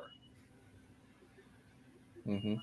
So that tells me that they're looking at these numbers and they see that there is value in continuing to do what they're doing right now and maybe tweaking it a little bit, because we know they're tweaking it a little bit. We know that's happening. They're not just going into this blind. They're tweaking it. So that tells me that what Bob Iger is saying is echoing what the board wanted. All of this is what the board wanted from him, because that's why they elected him in the first place. Does that make sense to everybody? That makes sense to me. I don't know if anybody else feels that way about it. Makes sense to me. Yeah. Well, you preaching. Should we use the I guess we could use another South Park reference. And like I'm assuming that most of the investors in Disney are probably involved in like Hollywood and everything like that. I was gonna say someone needs some WD-40. Like, Jesus, that was loud. It was so loud. It was probably Omega with his chair. No, it's not me. I mean, yeah, my chair squeaks. I hear it. Oh yeah, that is. Oh yeah, that is you. All right, well, my microphone is like right here, so that would explain why we're getting as long as it's not 3 dubs as breaks. I mean, Jesus. All right, Paige, you were saying about the investors. I'm assuming that most of the investors would be like left leaning or like they're involved in Hollywood and stuff, so they know what's better for I guess to be fruitful going forward in regards to the financial side of things. And to be honest, like Bob Iger, like was it like a month ago or 2 months ago, was sort of saying not as heavy as that. Is it Pets or Pelts or whatever his name is? But he was sort of like halfway in between. He was sort of saying, he was. Well, I think we've been doing too much said that he stuff didn't want activism and entertainment. Basically, what he was saying. But now he sort of stepped back on that a tiny bit to an extent with this, though not really, because I did read the article because it popped up in my feed. But I think it's like Giant Douche versus Turd Sandwich. Like it was those two there. Mm-hmm. Like they both sort of like I think lean into those ideals. Is there an alarm? Like what is up with these noises? Yeah, that's what I thought that y'all talking about. I hear it too. Yeah, that's coming from me, but it's like across the road. Like it's far away. It's like what? a fire alarm, but it's like that's crazy. Like, are you serious? Yeah, but it's like across the road. That's so imagine if I was next to it. Hey, at least it's not my old fire alarm. Yeah, it's true. That's true. This is like a real chance for Bob Iger because the Pelts guy is like a real canary in the coal mine for what he could have been. Do you know what I mean? Right. I feel like it's the Scrooge kind of tale. Darth, like I feel like Bob stuff. Iger came out looking like Superman in this fight. Like this is he's really if he can play his cards right, he can win the public back by doing things that make sense. Exactly. I think I'm just very interested to see with the Disney side of things because they keep I think it was like during this whole process they were talking about how the financials where some movies haven't worked, but now he said woke really isn't a thing, so we're going to keep doing what we're doing for the most part. Maybe not as many things, spewing at us 24,000 movies a minute or something like that. Right. I still believe that's the case though. I think they're still going to slow down on movie releases. But then they're saying like some of the stuff that's been classified as woke isn't getting a sequel or isn't getting a season 2 or it's on hold for now or whatever it is. So do they step back on that or do they just keep going forward with what people were celebrating with? Saying, I think we're going to see. Thank God. So my prediction is that we're going to see like this year in general, we're already seeing a reduction in what happened? Did somebody drop out? Oh, 3Dub dropped out. Okay. We're already seeing a reduction on films and TV shows and all that stuff. We're seeing a reduction on it. Yeah. And so what's happening is that I think that's the effect of what he was saying, like what Bob Iger was saying, was that they're going to focus on quality over quantity. So I think 2024 for Disney is going to be a year where they go in and they tweak stuff, things like that. 3Dub is returned. They go in and they tweak stuff and things like that to sort of course correct on some of the losses they've had. And I truly believe this isn't let's think about this realistically. Just we'll talk about the Marvel stuff quickly, and then we'll talk about just Disney in general. There's only been one major Marvel flop, and that is the Marvels. Yeah. That's the only one that's really quote unquote flopped as a regular studio release without any like streaming stuff or anything like that. Because Black Widow, Eternals, that's a completely different discussion. That was during the COVID stuff. That was during the streaming stuff. Like, that's different. So that movie was the first one that I think was an absolute utter flop. Yes, Quantumania did underperform. They wanted that movie to be closer to $700-800 million, I'm pretty sure. So it did absolutely underperform for them. But the only actual flop they've had financially is the Marvels. So then it did well on streaming. Oh, yeah, it's doing better on streaming now, which goes to show that it wasn't the quality of the movie. It was literally just all of the astroturfing and the strike that was happening. We talked about this. The strike led up all the way to the week before the release of the Marvels. So they tried everything. They even put Ms. Marvel on ABC. They tried everything they could to make the show work, to make the movie work. And it didn't work. So if we take and subtract that, because I think Marvel is an outlier, Marvel is still a multi-billion-dollar franchise. Yeah. Let's look at Star Wars. Star Wars hasn't had a movie. When was the last Star Wars movie? 2019. Yeah. So before COVID. Yeah. So all we've had is Skywalker. Rise of Skywalker, 2019, I'm pretty sure. Yeah. So all we've had are Star Wars shows and cartoons. That's all we've had since 2019. Yeah. So hold on for a second. Somebody's at my door. This always happens when I'm streaming. I swear to fucking God, whenever I'm streaming is when somebody comes to the door. It's every single time. Yeah, I mean they must know. Oh, he's streaming. Red light's on outside. 2019 or whatever. So we had that. So there's nothing to really compare a flop to with Star Wars. Not to mention, regardless of what people listen in the chat, regardless of what people think, those three movies made over $4 billion for Star Wars and Disney. Yeah. So unfortunately, financially, they're not looking at that and considering those a flop, no matter how much you want to consider them a flop. Just not. The soggy biscuits hyped it up. Yeah, I see that. Outside of that, Pixar's had a rough time with their releases. A lot of that has to do with the streaming stuff, though, because Pixar is this. Right. So hold on, Eric. Can I ask you an honest question? Do you think any of the Disney movies that have come out have been woke? Would you say any of them are? Woke? Haven't we talked about this? I feel like we've talked about. I think so, but I think you were in denial at that point.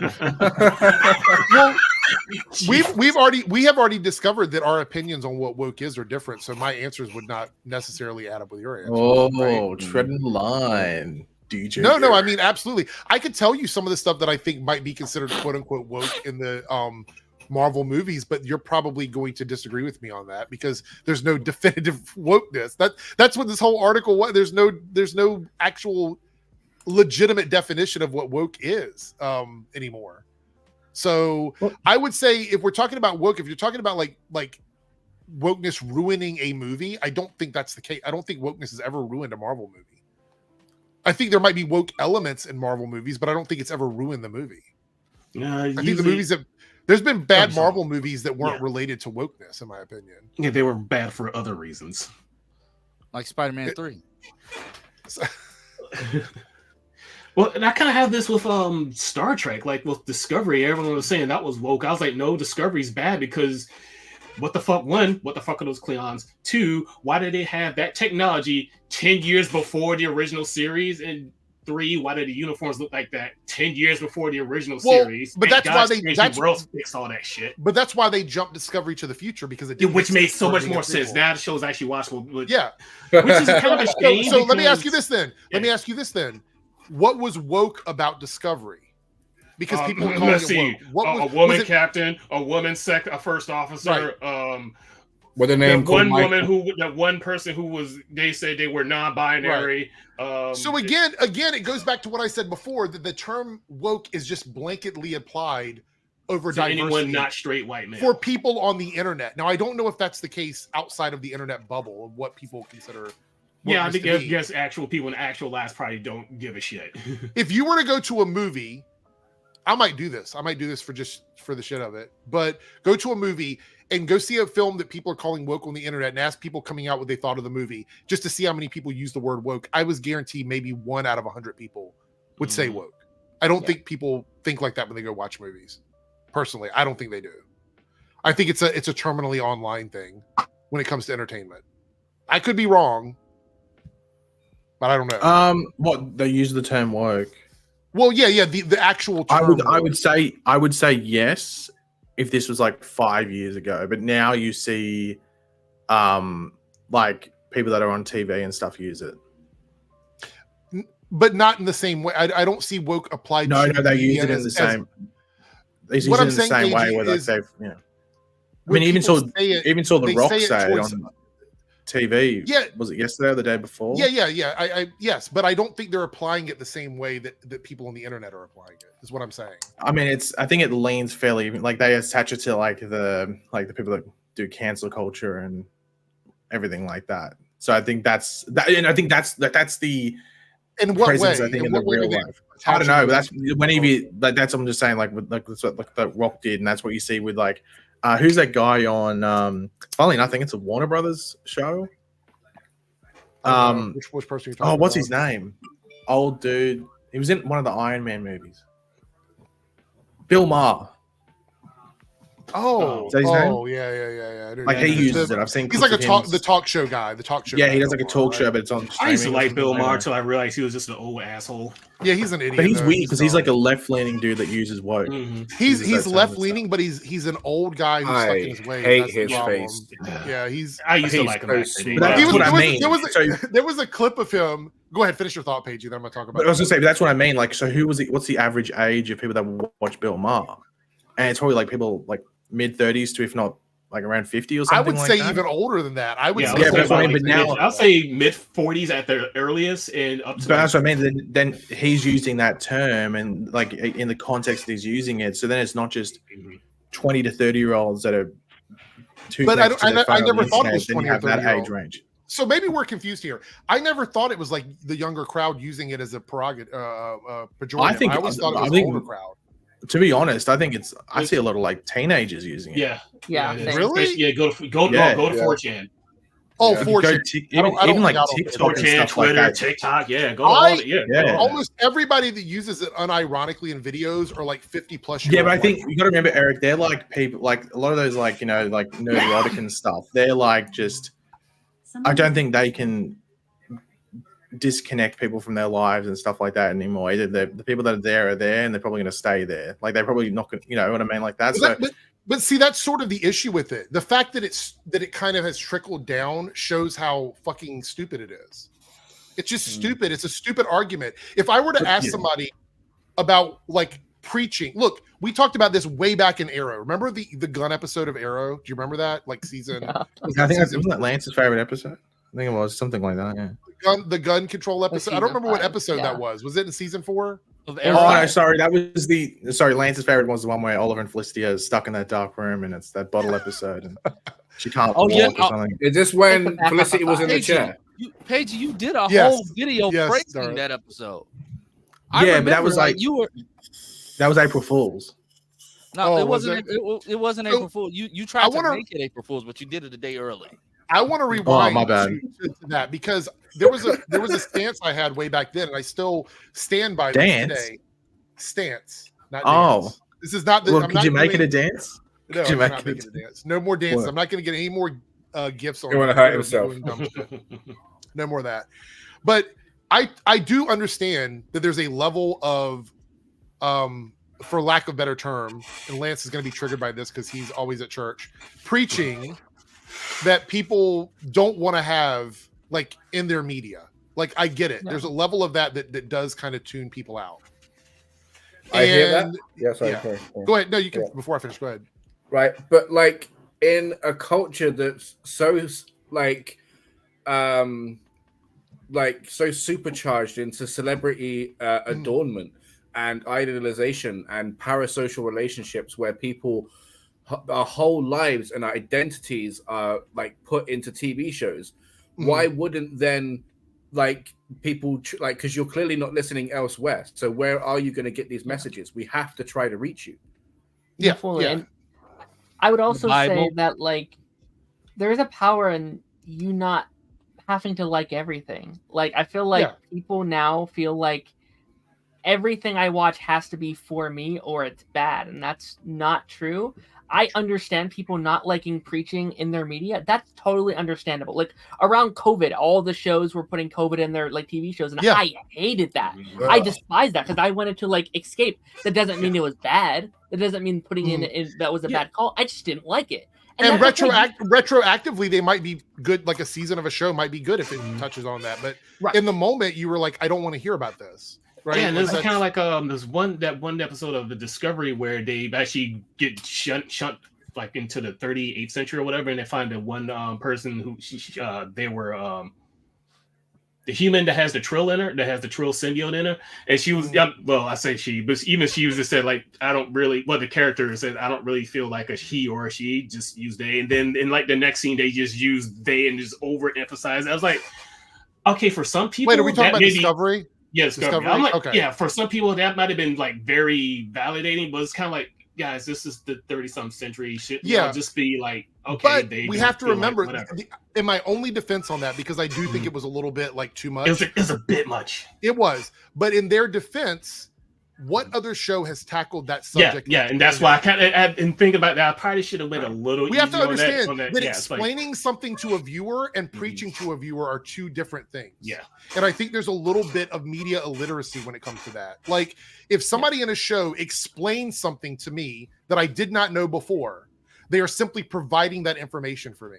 It is completely different from somebody telling me that I am a bad person if I don't do X, Y, Z. Like that's two different things to me. And I think some people consider explanations to be an attack on them personally. And I don't understand that. I can't put my mind in that space.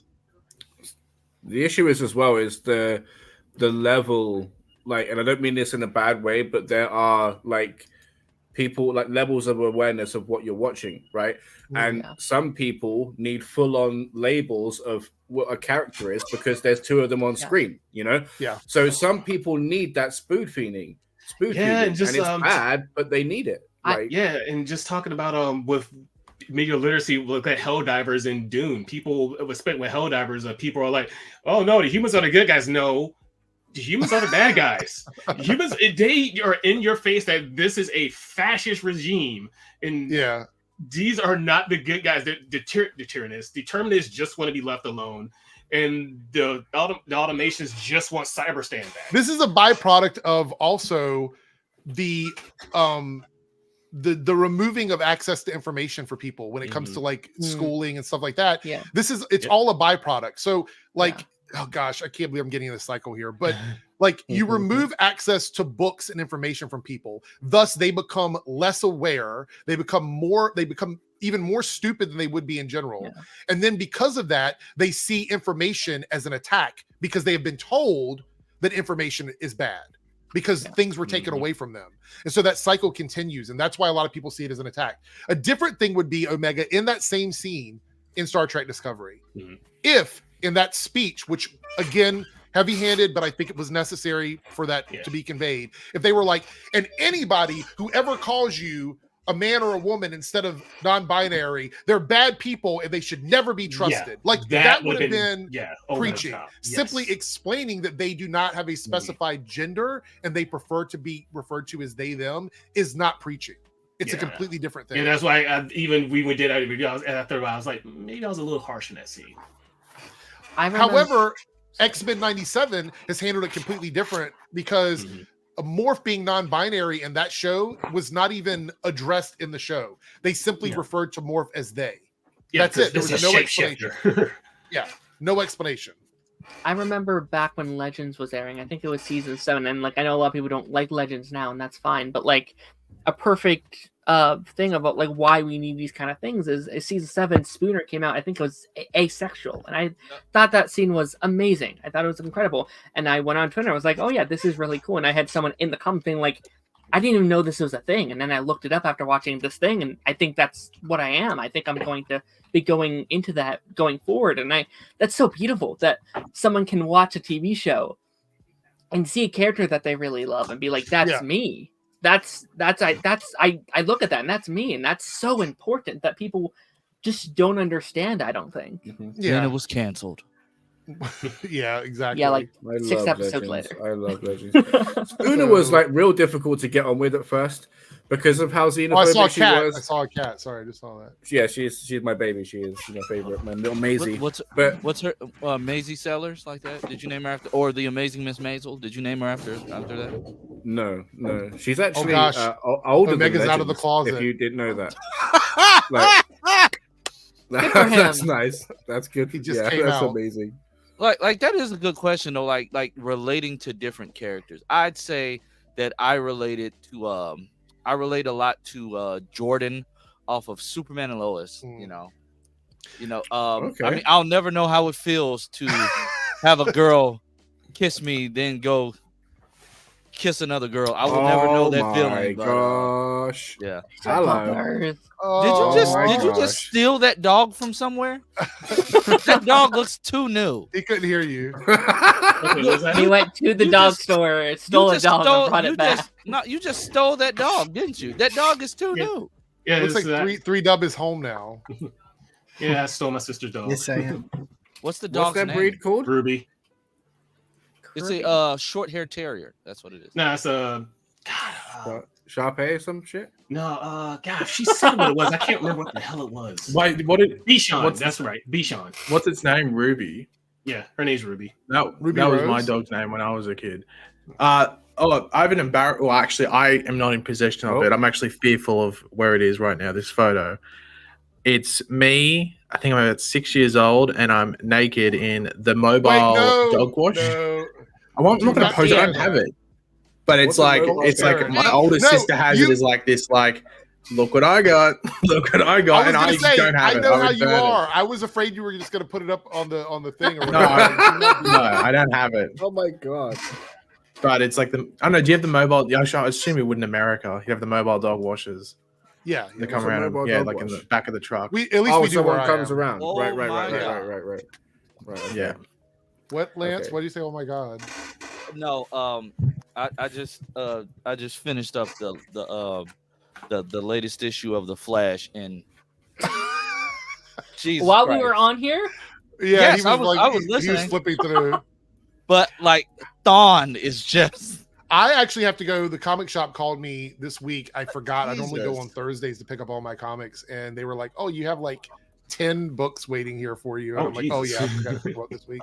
Well, because I've downloaded Marvel Unlimited again, and I've been reading online, and so I forgot to go to the shop and pick it up. So, but they have a bunch of stuff for me. However, I will say before we close out here, because we're going to be 3Dub arrives, and we've only got a few minutes left. But before we close out here, though, I do want to say that if you like Invincible, go buy the stuff now because it is going to go up in price at the end of the season. So same with the boys, because the guy who used to run the shop that I used to go to, he was like, I was trying to find some boys comics. He was like, yeah, you know, when the show came out, what do you think happened with the comics? I was like, nah, he's out. 3Dub, is that are you doing virtual webcam? Is that how you're doing that? Yeah, I'm using OBS. I said you want to settle on a spot, like settle. There we go. I was doing the Windows thing where it bounces up on. Yeah. No, that made me think. Like that even dates me even more. I remember that being like the old. Was it the VHS thing or whatever? And everyone was like waiting for it to hit the. I remember like there was one they did with like it was a fake VHS thing back in the day. Like I'm thinking of a gosh, I'm dating myself. Like a little GIF or whatever they used to do with like a VHS thing that would bounce around. But yes, DVDs. I think PlayStation had one too. It was DVD, not VHS. DVD actually. No. I'm not. I'm saying like it made me think of a GIF where somebody had the VHS logo bouncing around like that. Well, they must have did it wrong. Why did they use the VHS? With the little thing. The same reason 3Dub was doing it. They were making. Remember when you used to put in the VHS and you'd get like it was almost like you're at the movies. They'd play like 2 or 3 trailers of movies connected to the studio. Let me tell you, I got a funny VHS story. This will be a good thing to wrap up the stream with. So I went with a few of my friends. We were about to go on a trip. We wanted to rent some movies, and I put my VCR in a bag to take with us. And we rented what movie was it? Bill and Ted's Excellent Adventure, I think, was the one we rented, that movie.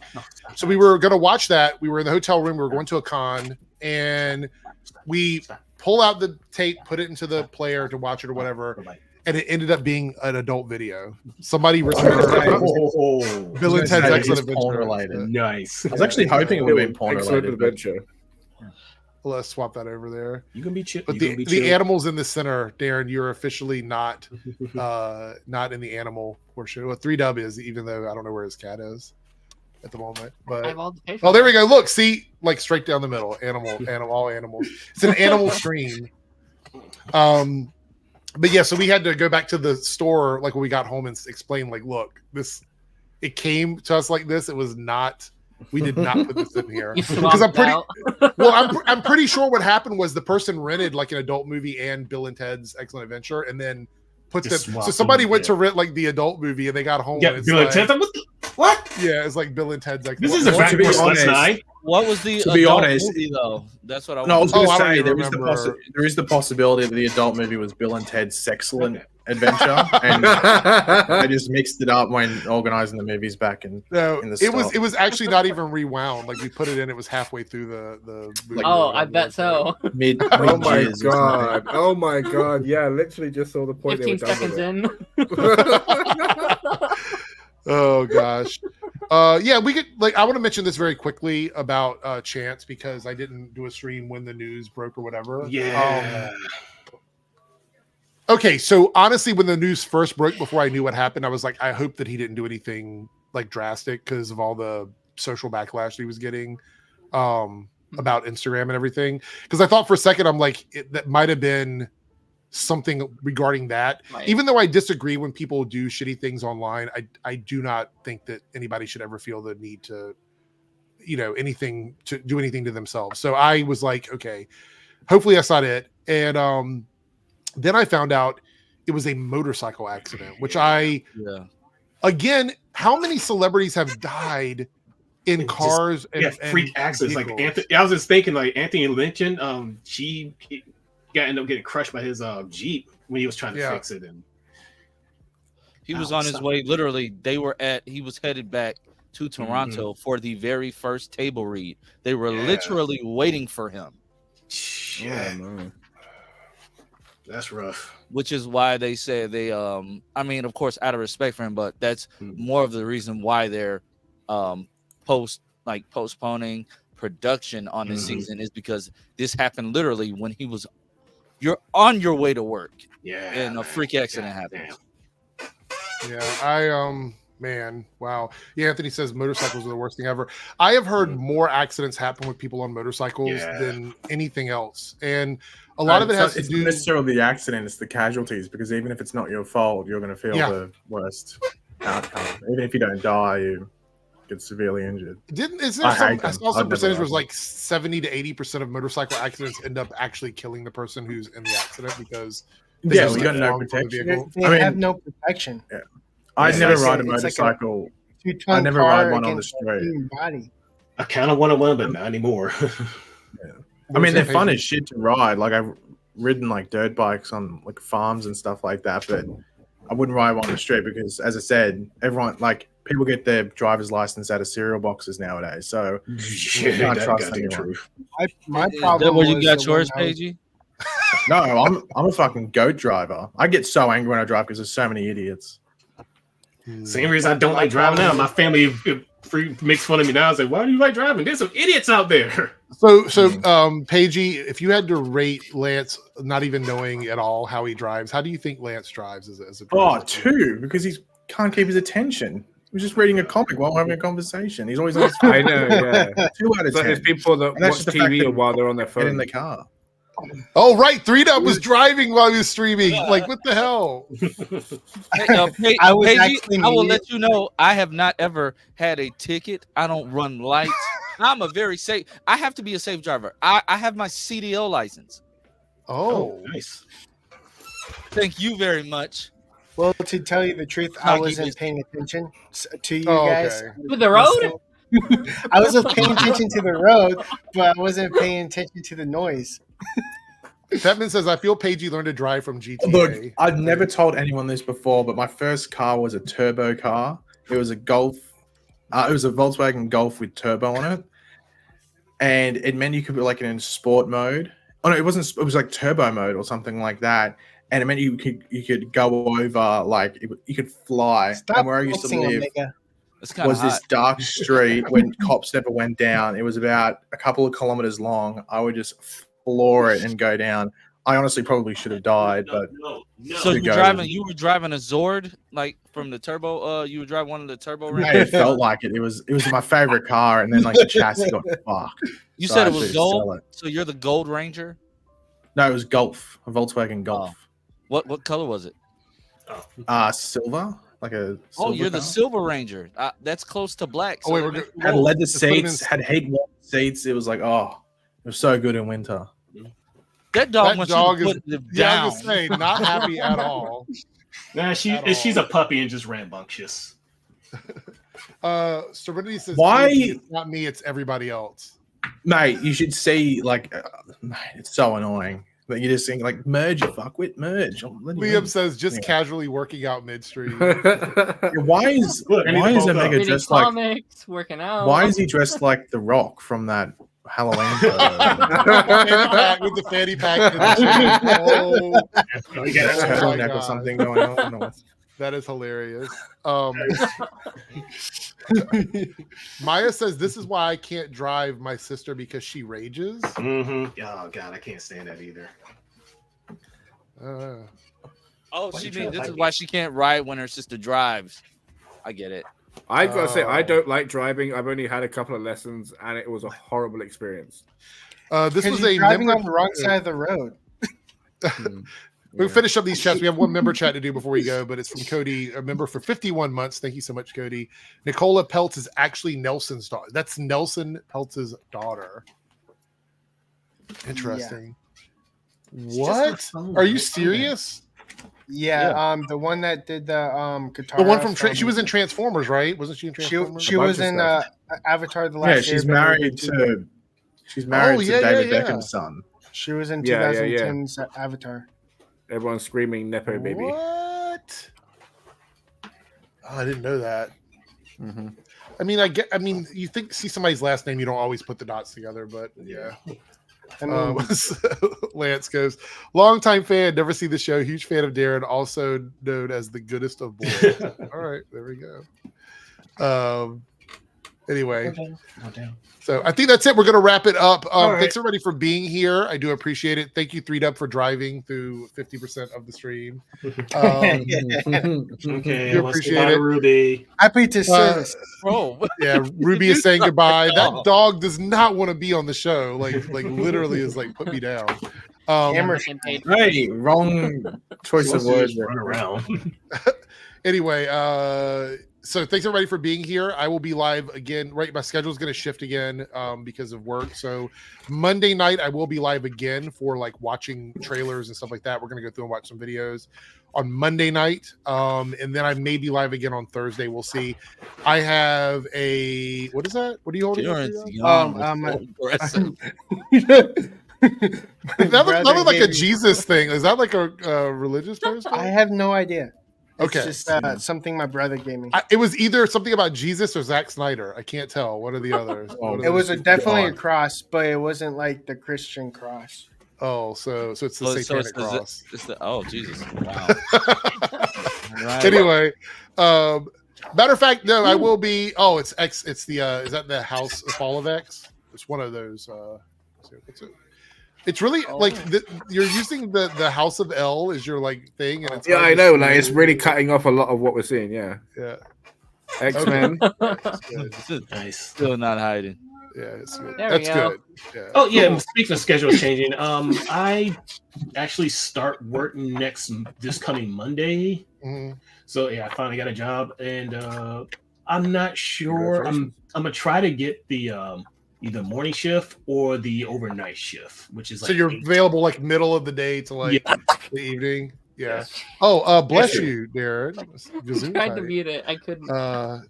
Yeah. I was gonna say Serenity. I couldn't tell, but yeah, I can see it now. It was so hard to see inside that little symbol. Anyway, so I just thought about this. I will not be live on Monday. Scratch all of that. I will be live on Thursday because Monday I have to finish DMing a D&D session. So I'll be doing that on Monday night. So if you ever do anything online, let me know. I will, because we're finishing up this one, which is an in-person one, but I might do one online at some point. So you should go live. Awesome. You should go live on your phone doing the D&D session. Like I did. A bad idea. I mean, I could. I mean, we have. I want to see that table. Like, I want to see that. Like, what happens when you break apart the table and start building on it. Well, yeah, we just did that. Like, look, he's got his dice there or whatever. So we'll be doing that. My character, like, I love DMing because I can be really cruel and generous when I want. It's like, like every other DM. Yeah, I abuse it. I'm always like, oh, you have to roll a 20. A 20 to beat this one, so you know, of course. Paigey, are the police coming for you? Look outside, Omega. Is that's racist? Oh, got him! Jesus, got him! There we go. Yeah.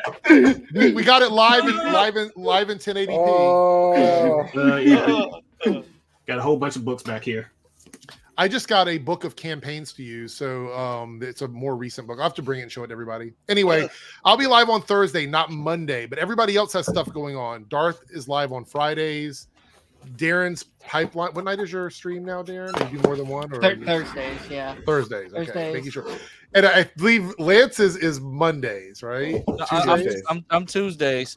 I'm the most famous after Party Nation. Oh, just Sunday, Monday, Tuesday, Wednesday, Thursday. Right.